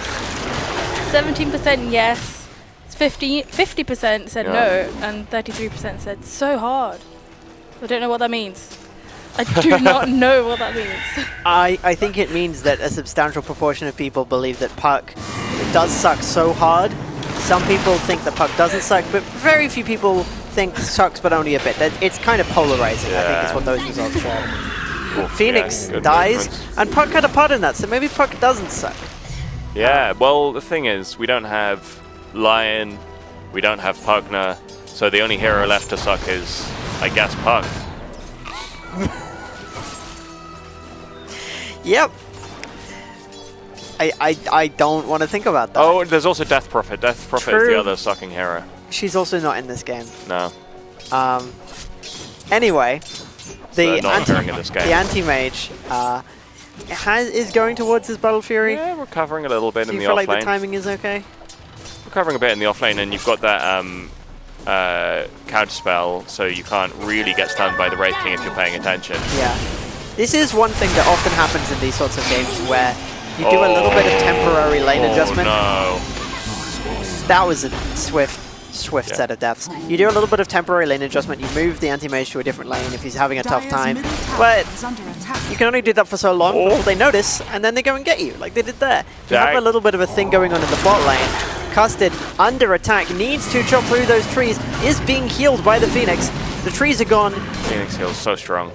The trees are gone, and the Druid, sorry, the Beastmaster is still there. Well, anti-mage is, yeah, a lot of work cut out for him. And getting caught out like that, like I was saying, Pug just has this uncounterable, you can't send it back at him, lockdown with the Dream Coil. Until anti-mage gets BKB, which is not always something you want to even get on the hero, like, yeah, it's really, really tough time. I do feel like there's a lot of cores like anti-mage who it feels almost like a thing that you've been forced to do to get the BKB rather than something you want to do. Like it's something that you've had to give up part of your aspirations in order to go for that. Yeah, definitely. Yeah. Some heroes are BKB wanters, and anti-mage is not especially one of them. Recent update from the 10-minute thing. 68% win rate for Chins. Chin said Semel top of the last hits with 45 and 12 denies, and the net worth has equaled out at that point mostly, but the gold difference has gained a now 4,000 gold win rate, although it's mostly seen at the bottom, the difference, rather than at the top. It feels like there's poor supports on the Radiant, is I'd say what a bunch of this difference is out to. I mean, there's also a lot of difference on the cores as well. I think there's a lot of difference across the board. I just think if you look at the Nature's Prophet, if you think of how much richer the Nature's Prophet is than the Phoenix. Yeah, but also if you look at how much poorer the anti-mage is than the Lone Druid, you know? Oh, yeah, no, that's a good one as well. Yeah, so it's a tough game. And Nathan, with those moves, like struggled in lane, but as we've mentioned, has been making really good rotational plays. So, yeah, we're still not at that Battle Fury. Jasper very sad right now. At least being able to be on the lane, but just so desperately need that Battle Fury to function on anti-mage. This Nature's Prophet is going for a Orchid, I believe, was it that he was aiming for? It had a recipe in the quick buy. Normally like Medallion or Solar Crest are like the common ones, followed by Aghanim Scepter would be. Whether that's what you want here, let me see. Yeah, I mean you want that lockdown for both the Anti-Mage and the Wind Ranger. So I would say, yeah, Aghanim Scepter is key for this Nature's Prophet this game, and he went for a previous game, so I would expect to see it coming out. Middle tower Certainly, that's what we'd hope to see. Are there any particular like standout things you think we need to be watching for at this moment? Any changes that the heroes might get? Any items? Any? Oh, it's interesting. Oh, Anti-Mage getting caught off screen. Alright. Yeah. Once again, just Nathan really punishing this Anti-Mage pick. This is 11-2 right now. Oh, Vornabar, what a player! He manages to take the Wisdom Rune, and he might even get out with it. Okay, maybe not. That's an egg. Oh, that's a big egg. Really nice. Free heal, free kill. How much money is that? Let's go. That's a lot of money onto the Custard. Dominating kill streak ended 4 times. What is... yes. What is Custard getting? Custard, show me your item secrets. Or Observer, please show me Custard's item secrets. We looking at the... Beastmaster, that is. No, Beastmaster, yeah. Radiant's Top middle left, tower next is to under Anti-Mage. Oh well. Yeah, we'll figure it out. The Phoenix going for Veil. There we go. Okay, we're going for the Aghanim Scepter on the Beastmaster, which is interesting. What's that for? Is that good? They've also queued up Blink Dagger, BKB, Really? Radiance. Yeah, the Radiance feels... That's a lot of queuing, and I don't think the Radiance is for real. Yeah, I guess they might be screwing with us. With the BKB / Aghanims, you can sort of pivot at this point with the Ogre Club. So we'll see what they decide is more valuable as it comes to it. Yeah, that makes sense. Two levels up on this Wraith King compared to the Anti-Mage, though. Like, it's just like such a strong hero in the early game. Okay, Wraith King has no mana. Wraith King's gonna go down, yeah. Surely, Radiant's surely. bottom tower is under attack. Come on, he's so low. Samuel? Just get him, get him. Oh, the brilliant armlet toggle. Oh, Sea of Stars coming in with the woo. I'm not sure where on the map, but or how. I think it's impressive how many times this Phoenix has laid an egg. That's just a lot of effort into egg laying here. Yeah. 4-12, 4,000 gold in favor of Team Lakanos. The Dire starting to pull ahead, but it's not been completely unopposed either. There's also been certainly some elements have come back. We have seen good work from the Phoenix. They've still got 2 towers up. Like we've got a lone druid who's well ahead in the game, but there are 2 tier 1 towers still standing for the Radiant. So the Anti-Mage is probably the ultimate carry in this game. So if they are able to keep buying time, we should see this go well for them. Oh, Jasper. Oh, that's unfortunate. They really timed that just to make you look silly. Also, Anti-Mage doesn't have boots yet, a particular form of very high risk farm. It's something you can kind of do with Anti-Mage because of the blink. Pizzeria did a colossal bait there that ended up dramatically to the favor of Team Dire. Looking really tough for the Radiant here. 5,000 Custard doing ahead. his duty. Custard being chased quite unfortunately. Ult, but doesn't really manage to get anything from it. Apparently Custard's duty is feeding, according to me. Unfortunate. Yeah, no, the stun getting off on that Anti-Mage is really big there, and then just there's so much damage from the skeletons as we've been discussing. So Puck is buying Blink. When I was saying that Anti-Mage is the ultimate carry in this game, I mean if the game goes late enough, you know, like... Yeah. Not in that Anti-Mage is the best at... hero right now. No. The Anti-Mage is having a struggle bus right now. Somebody said +1 to whatever Grace thinks. Common Grace dub. Incredible. Look at these comments. I love them. Common Grace dub. What does that mean? Oh, like W. Yeah. Also like the egg chat, big egg. Big egg. What's big and small at the same time? Egg. A big egg. How is a big egg small? Because eggs are small. I feel like my brain is doing like the buffering thing right now. The bear is under attack. Animal cruelty on display. The bear is actually the cruel animal here though, so all is well. As Mystical said, if you ever see me fighting in the woods with a grizzly bear, help the bear. But the bear didn't need any help in this case. It's no Mystical on the side of the Radiant here. The bear is going after Wind Ranger, but just keeps running. Sea of Stars, Mystical. Egg time, egg time. Help the bear? Help the bear. Oh no, unfortunate misclick by Sea of Stars there. Accidentally swapping the Anti-Mage rather than the bear. That was a colossal error. It does happen to the best of us. It really does. It's very easy to misclick, but that really could have gone Vornabar much getting better. out. I wonder if they'll have Custom another 1v. opportunity to have a swap like that. It didn't work out for them. It's unfortunate.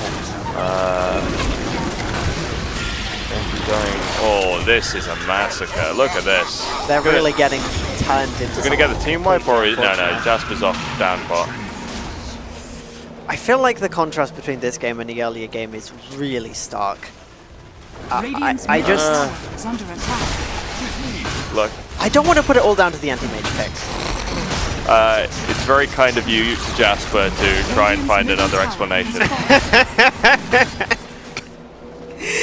Jasper is supposed to be one of the stronger players and like isn't able to contribute anything. You know. Is he handicapping himself? Is he bad on purpose?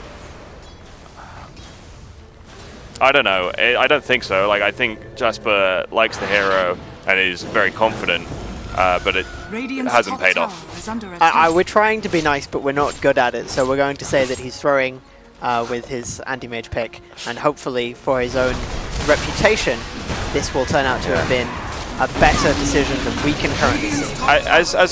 As we may have mentioned, me and Jasper have the 3-time record, 3-time victories in this tournament. Yes. And so Jasper winning this without me would be a problem for me. So I think Jasper winning without you. I'm going to actually announce removing a call out because I'm saying Jasper is doing this for me. You know, Jasper is doing this out of friendship. He's helping you. Okay, so it's a morally nice decision. Yeah, he doesn't want to win TFTI without me. I have another call out. This is a call out against myself. I'd like to apologize to the chat for 2 people in the chat for not saying them by name, both Autumn and Persephone for being lovely to me in the chat, and then I said, ooh, people in chat, and not them specifically. These people I know in real life.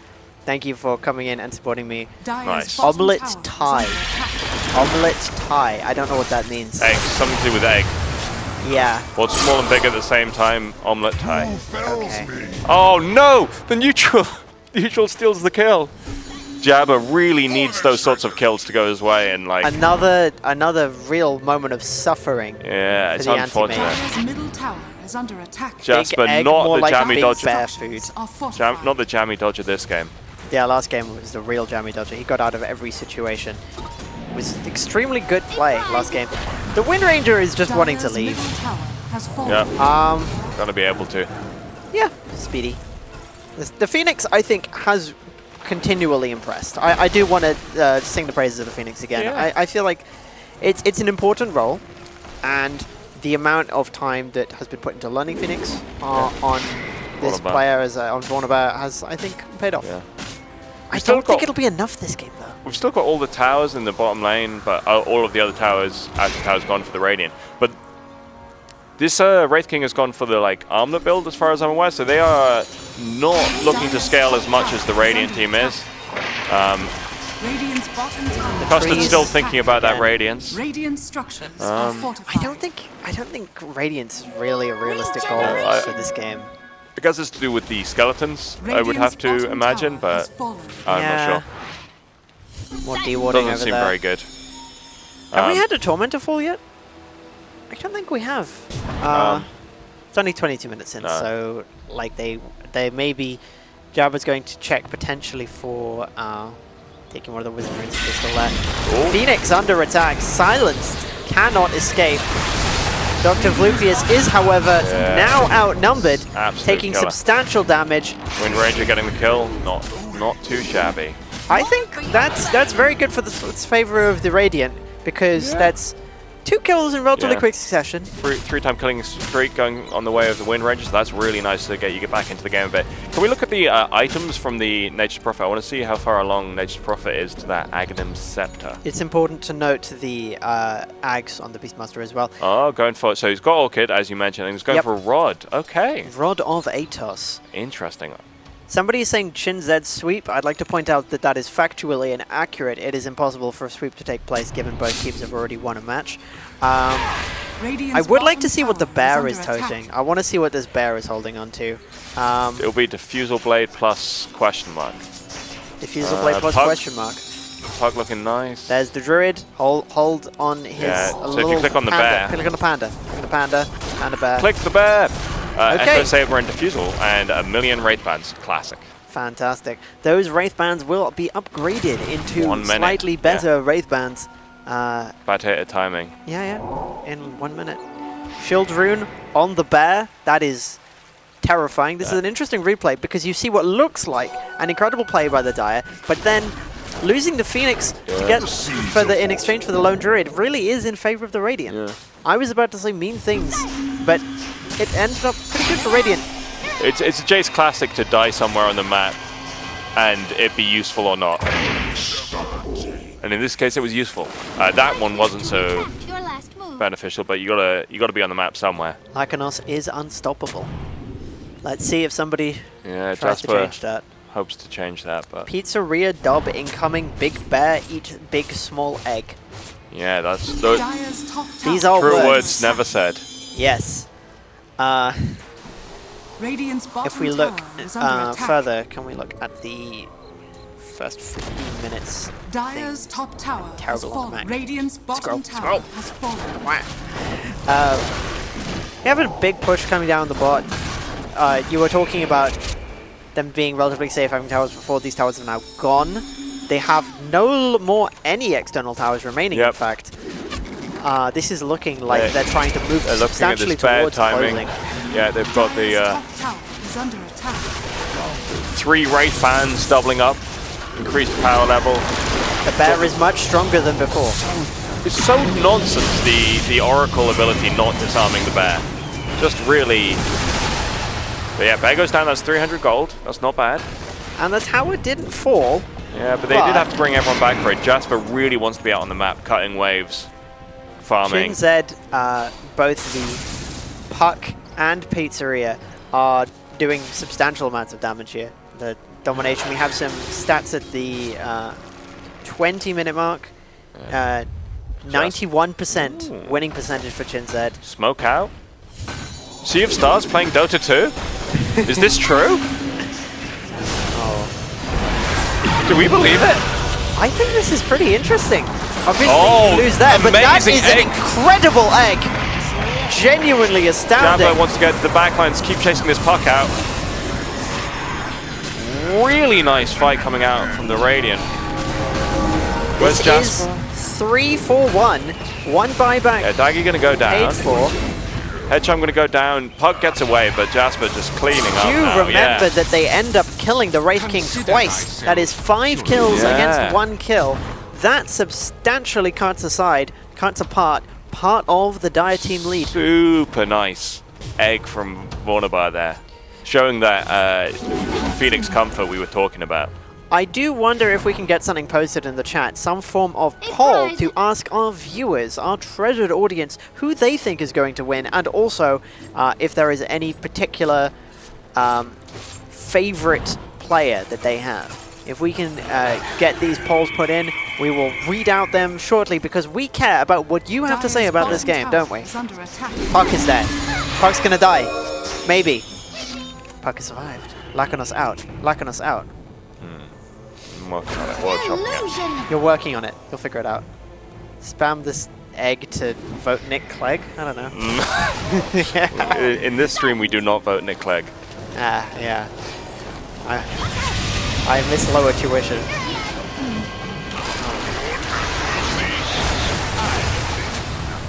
It's just kind of cool when people believe in anything, and I don't think Lib Dems ever believe in anything, so you know.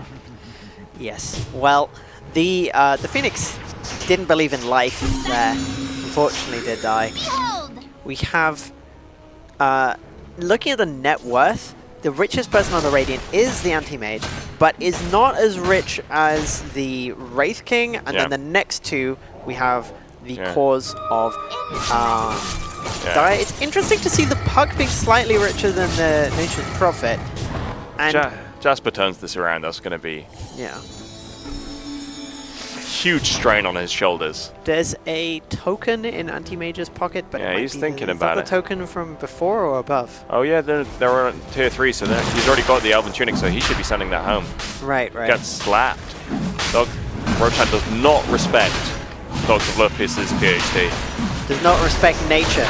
Does not speak for the trees. No Lorax here. Good egg, better bear. Okay. We have a little Radiant bit just out of on the an map. attempt It looks like here. they don't even know. No, they had no idea. The Aegis is taken by Pizzeria.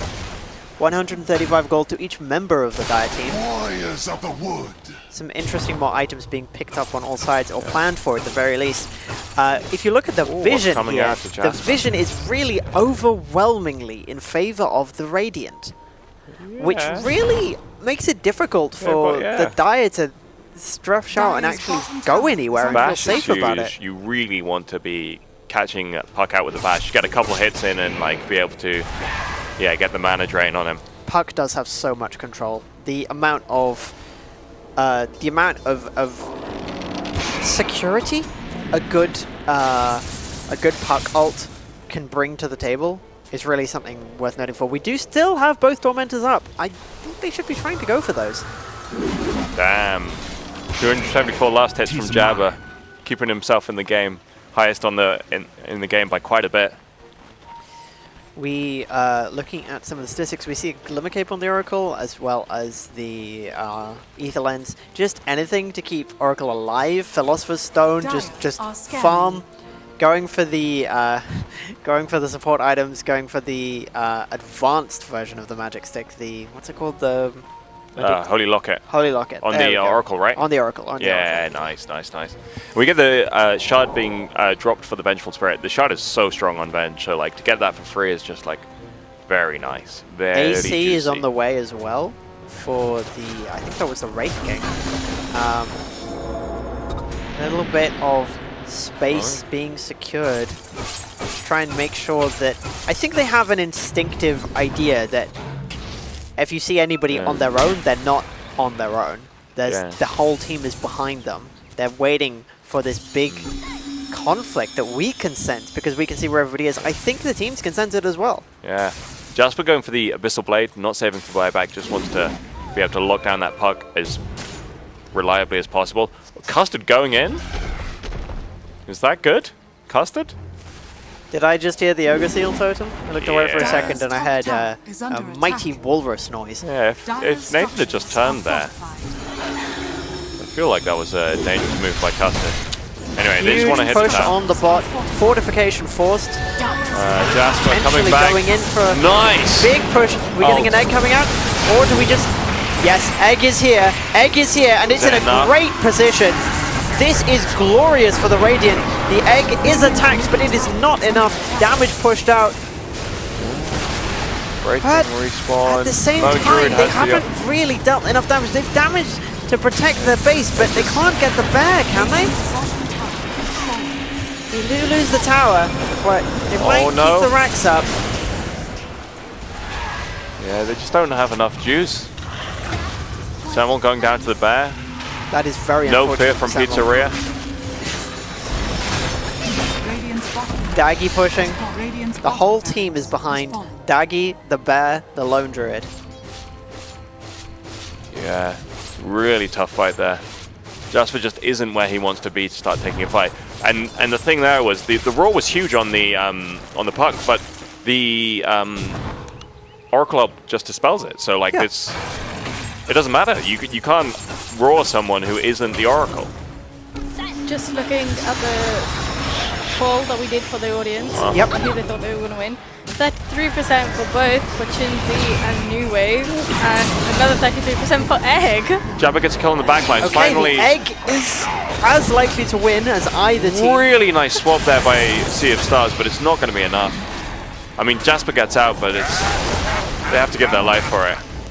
I think they're really just kind of giving them a death by 1,000 cuts. They're really draining them out. They want the Radiant team to have very little left in the tank.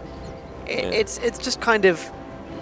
It almost feels like they're drip feeding gold and experience to the Dire. But Jakira's not in the game. Where's the drip coming from? Custard Kitty, Custard Kitty, Custard Kitty, Custard Kitty. Wind Ranger did get the BKB. Might have helped to bridge the gap, but Puck's Witchblade might still punish. Jasper. 20 seconds left on the Aegis. Unlikely to be used in that time period. Oof. Custard Kitty. Getting put in the bin. Sea of Stars making the sacrifice necessary for their carry. Really tough game. This bear is substantially more carnivorous than most real-life pandas. And is absolutely causing destruction. Egg indeed. I have to say, I do like the eggs. I think they've been good. Yeah. We're getting the next goal for the Phoenix. By the way, talking of Phoenix, is the Aghanim Shard, which in addition to Veil and Yules should make fight much easier. Nice big touch damage. Oh, raw. On the low drink, get the low drink. Yeah, the Aegis have gone before then.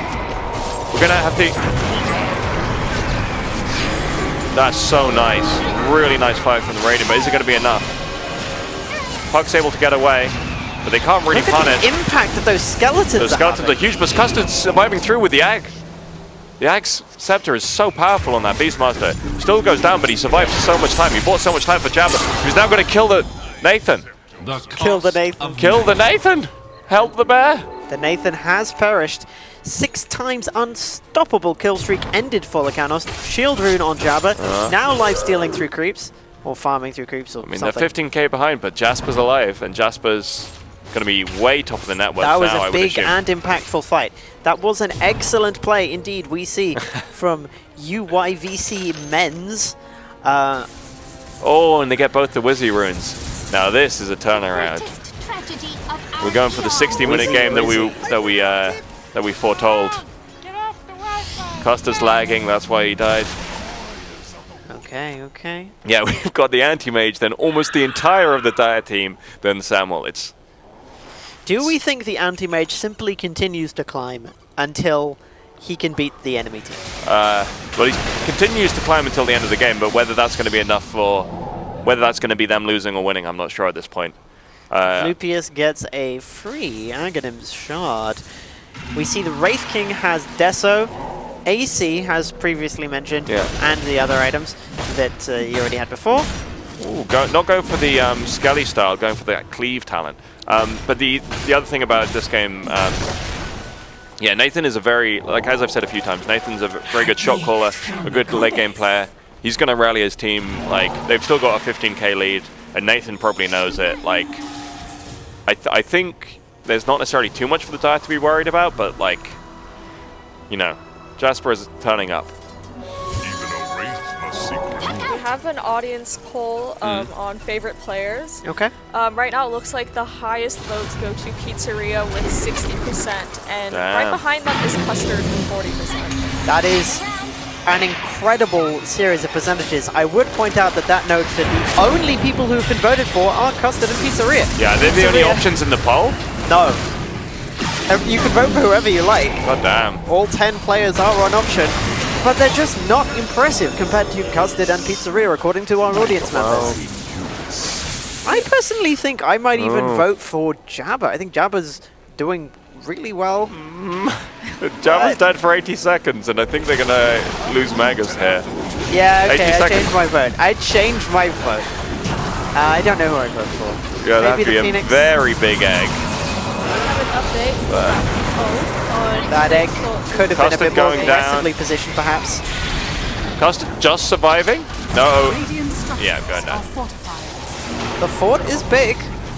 They cannot really afford to... This is not the first time that the Wraith King has survived simply due to the toggling for... Yeah, really good armor toggling for Daggy. Daggy's doing well. Daggy's doing very well. I think there should be more votes for a variety of players. Pizzeria and Custard are not the only good players here. Daggy's been fantastic in this game. Lycanos really has gotten some good stuns out with this puck. I think lots of members of what is likely to be the winning team looking now 28k ahead. If you look at the graph, you will see a substantial jump due to these buybacks. They can't beat this. This is Mega Creeps. Less than 1% of games which go to Mega Creeps end in a comeback. The story of this game is just Sea of Stars and Vornabar being let down by their cause, and I'm willing to say that. I'm calling out the cause of not Sea of Waves, New Wave. New Wave, Sea Waves. Nah. Yeah, no, I do think that's fair. I think Custard probably could have done better. Jabba could have done better. But I do like the play of the Venge. I think the Venge did very well. Yeah. Sea of Stars on Venge, and all right, Jasper trying to make a desperate play. Is yeah, I feel like what I'm actually going to do is I'm going to pick a favorite player on each team. I think my favorite player in the Radiant is Vornabar's Phoenix, and I think my favorite player on the Dire is probably actually Daggy on the Wraith King. I think those are fair picks. Yeah. I do also very much appreciate the Lone Druid. The Lone Druid has done very, very well. Seeing those skeletons just march through was very astounding, though. Powerful Skelly play. No doubt. Anti-Mage has his Eye of Skadi. Oh, is he going to get that? Oh, he didn't see the courier. Don't so know sad. What that was for. What's the courier carrying is the question. Whatever Lone Druid wants. They're so far ahead. Ag's Scepter. Is that? That's not really a thing anymore. I don't know. They can do what they like. Having fun with it. They're Having smashing fun with it. They're 29k ahead. They've got Cheese. They've got Aegis. Interestingly, you were talking about the ultra mega super very big Cheese, but I'm often talking about that. I'm always saying this. Come on. But I don't think these games are really the silence. Far end point. Huge. That was huge silence from Dr. Bluffius. We might still see. Oh, Vornabar trying to keep him alive, but through that just too much. Heal. Just too much damage in the end. It was so clutch. Mid animation, the ultimate from Anti-Mage gets cancelled, and that's just with no buyback on the Anti-Mage. I don't see how they hold this. So we have some interesting comments here. Does AM ever beat a bear? Seems unlikely. And also, let's not yoke around. The Dire's IGL is scrambled. The Radiant are really coming out of their shell. What's IGL? In-game legend? No, I think it's the... Isn't that the name of your league? No, IDL is the league. Maybe it was a typo. But D isn't next to G. I don't know what that was. Egg will need beat bear, bear to win every time. This is in-game lead. In-game lead. In-game leader. Whatever. Very confusing. Anyway, they're fighting at the Ancient. It's just like... How do I put this other than I have been this Phoenix? I have been Phoenix in these games where you press all of your buttons and you try and get in the right position and you just think about how to practice your egg for the next game when getting the right egg actually matters, rather than this game where it's more about which soft parts of your body do you want to be eaten last. The draft has been pretty key in a lot of this. Does Graham level 25? Yeah, you didn't need to run away. Why did our official account type John Cena? John Cena. Can we not be seen? Are we invisible? Big egg! There we go. Ancient goes down. That was well played to Chinzed, but yeah, very good. Well played. At least like we're not victory. accountants. Nascido homem, naturalizido Deus. Well, who could disagree with that? And that is the end of the third and final match in the Future Nova Dota 2 Invitational. Oh, love those fireworks. Thank you. Yeah, so our winner is indeed Team Chinzed with 2 out of 3. I guess the power of accounting is real. I suppose that's what we've learned here today. Absolutely. Well, lesson very of the depressing. Day, color code your spreadsheets. Very depressing lesson. Absolutely. So what are our thoughts on that match? Big draft victory. I don't know. Big, deep breath. Just stay calm, go back into it, and even if you've lost a game in a series, you can still have another comeback. We saw a lot of really powerful things. Yeah. I thought you were talking about right now, and I was like, I don't think this is a best of 5, Grace. I think this is over. No. But yeah, no, the Lone Druid was like a really nice surprise pick. I didn't know G played it, and it obviously really dominated that lane. Made the Anti-Mage extremely sad. Just, yeah, really well drafted by Laknos.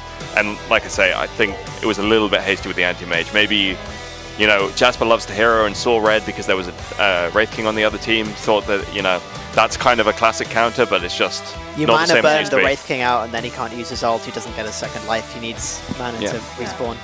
So you feel like there was some overexcitement going on? Yeah, a little bit. But like I said, actually, again, I should retract all of the call-outs for Jasper because it's something he did for me because we won 3 of these together. He didn't want to win the 4th without me, you know. It's a friendship thing, I think. He cared so deeply that he lost on purpose for your pride. Yeah, and I'm sorry about the teammates that had to go through that, but I appreciate all of their sacrifice. Well, you know, as we have said, we had the greatest pleasure of having 2 teams here today with a super long history of playing with each other. As Pete just said, we did see that play out a bit with all the teamwork and communication, and also just knowing and understanding each other. So we do have some recaps lined up of that absolutely explosive match. Let's take a look at some of the hottest moments that went down. I think I remember this one quite well. This is where so it's the Phoenix that you watch to start with, but then the bear is like being chased the whole time. Yeah, this is one where the anti-mage turns up and doesn't get accidentally swap the anti-mage. Yeah, I think so. Yes, yeah. It's very unlucky if this is the one. Yeah, where they were trying to get the anti-mage to get a kill, but after this... Yeah, so the bear's almost down. Yeah. Just really unfortunate. Yeah. She was trying to swap the... bear back towards their team. Yeah, and then you definitely secure that 300 gold. The bear is dead for a substantial amount of time. On cooldown, but and then Lone Druid is much less effective. That potentially can lead to other kills, but as it stood, you just end up losing your ult to damage your own team, and then the bear comes back stronger than ever, full health, kills one of your team, kills another one of your team with the help of Daggy, who actually gets the final blow. Death on the Phoenix, death on the Wind Ranger. Just a horrible feeling. Very difficult, very difficult. If you're on the Radiant right there. I think that was one of the moments that really solidified the depths of how difficult this game was going to be for them, and how unlikely it would be that they would pull through. Yeah, Radiant should have kept an eye on the main game, but they didn't. Yep. Can we also thank Digital Creativity Labs for being the source of our replays? Yes. Shout out to the Digital Creativity Labs. We're so grateful for all of our sponsors. Our other sponsor is, of course, Pete's mother. Thank you very much to Pete's mother Yes. for sponsoring us with this fantastic outfit, which Tide you Hunter. cannot see very Love well it. in this lighting at all. Doesn't do justice. No, we'll jumper. take a picture if we haven't already and show it on the social media accounts. Follow us on Twitter and anything else that we have. I haven't been briefed on the full list. Is it just Twitter? It is just Twitter/X for now. We do have another recap coming up, so let's take a look at that one. So this one is, I believe, later in the game. Oh yeah, the egg. The egg. The biggest egg. Yes. Yeah. Imagine if eggs actually glowed like that in real life. I think fewer people would They'd be eat very them. valuable. Yeah. I think you'd kind of save them. Yeah, in but case they country goes through also a hard explode time. very quickly, so This is true. It would revolutionize warfare. Curious. Anyway, yeah, just a huge fight for the Radiant. It really looked like they had some life after this one. This was one of the times that made me kind of question our assumption that the Dire was going to win. It did end up winning in the end, obviously, but like I did feel, maybe they still have it in them. Yeah. Alas, not to be, but... And yes, the egg doesn't actually hit the stun, but I think it was still impactful. Not in the same way that it wanted to be, obviously, but sometimes it's positioning. It breaks right? up the fight, does a ton of damage. It forces the other team back. It just means that they're retreating, you're attacking. It was huge. The positioning was amazing. But like we said before, Jasper still wanted to give something to the crowd, a little something, but ultimately had to then throw the game following this fight. Do you think that if Jasper wasn't actively trying to lose, that he might have won? Well, it depends from which point, because once you've picked the anti-mage, maybe it's too late, but until that point, definitely they had a chance. Okay. And we've got another replay coming up. It's our final one of the Invitational. This final replay will be very interesting to see, especially as we've just decided this game was lost from the beginning. Looking at this egg, fantastic explosion, huge, big thing, but then the skeletons. Look at the skeletons. Look at the amount of damage they're dealing. Absolutely ripping through Custard. Custard survived for so long, though, despite that. But he's standing next to the trees. And the trees are dealing damage, and he just has to burn out. We don't actually see his death; it happens off camera, but that's fine. We know vaguely what happens. Yeah, it's still overall a little bit favorable for the Radiant, though. Getting that kill on the Lacanos is huge. There were some really good fights for Radiant throughout the game. They did really well at certain moments. It's just that overall, the amount of fights that went towards the Dire That egg was so clutch as well. overwhelmed them. There was that like one hit left. Damn. Yeah. There were a lot of good eggs. There were good eggs. There were many good eggs. That is Very true. good. And coming up next, we have an interview with team captain Lakanos of Team Chin Zed. Hello, Lakanos. Congratulations on your win. How are you feeling? Thank you very much. We're feeling good. You are so loud. I'm glad for you that you've won this game. How do you feel about it? How do you feel representing your team?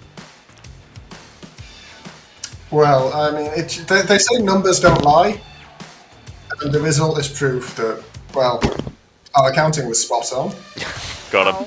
The power of accounting. Well, you know, if I wasn't a third year, I would think of changing my. I wouldn't actually. I'm just saying that. I never would think, but you know, I respect accountants everywhere, and it's clear that those skills also carry over to other aspects of life. Do you have any other puns for us, or was that the only one? Oh, I've got a lot. No, Okay. do They not decided encourage. to make a big deal. So we spent a bit of time, you know, Yeah. coming Okay. up with some. Is there any particular team that you're looking forward to facing or competing against in the future? Well, it just depends if you'll have me back, you know. Yeah. That is fair. Lastly, Lakanos and by extension Team Chin Zed, you guys have a lot of fans who are rooting for you in the Twitch chat today. Do you have any special messages for them before you go? I mean, I tried really hard to act the bad guy here. It's been a real effort. So I just hope they've enjoyed it. Yeah, I'm sure they have. No, absolutely. I don't know if you could see the chat, but people were absolutely loving today's match. So thank you again, Captain Lakanos. Congratulations on your win. We're going to let him go off and celebrate with the rest of his team. Well, yeah, so at this year's Invitational, we have seen that our supreme victor is indeed Team Chin Zed. So I would like to know from the panel here, were your predictions right? Do you feel like the team that you thought was going to win did indeed pull through? I mean, I predicted that New Wave would win 2-1, so Chin Zed winning 2-1 is wrong on one half, but right on the other. I knew it was going to be 3 games. I was very confident about that, but the final game went a different way than I expected, so I guess I was wrong there. Yeah, I thought New Wave would win the first game and then Lakanos, Chin Zed would adapt. And it was not really much like that. Like, I genuinely thought, I thought New Wave would win the last match. Yeah. Because of all that fighting talk, and I was ready for it. Yeah. But then Chin Zed Chin Zed did indeed manage to pull Yeah. through. There were some Crazy. fighting words. Fighting words were exchanged in the beginning of this tournament.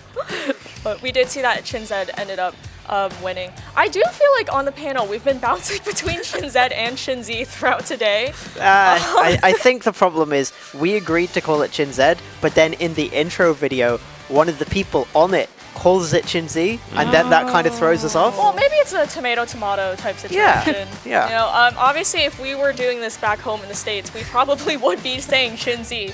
But for the sake of all of my British comrades here, I have been saying Zed for Back today. in my home in the States. All of our homes is the States. Absolutely. As you can easily hear.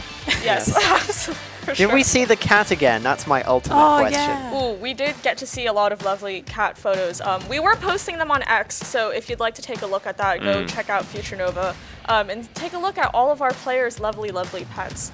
Do you guys have any pets here on the panel? I have a cat. No I have pets? 3 cats. 3 cats? Wow, Yes. That's exciting. How many cats? Nothing. Oh. No. You should get a cat. You should get a cat. Yeah. And we have some highlights that wrap up that wonderful, wonderful best of 3 invitational for you guys. Coming up next.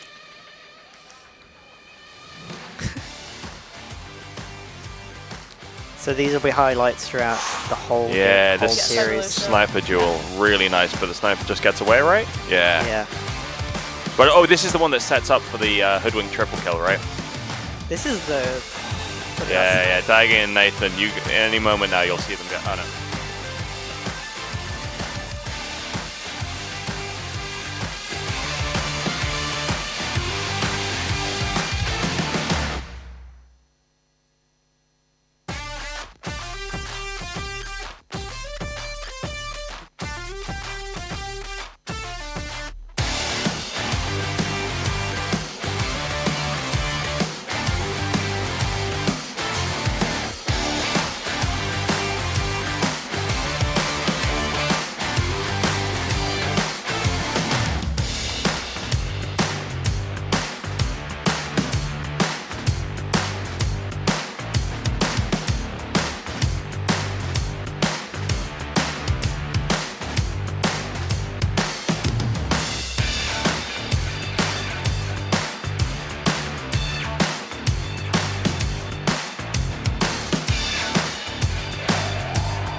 And that is the end of another Future Nova Dota 2 Invitational.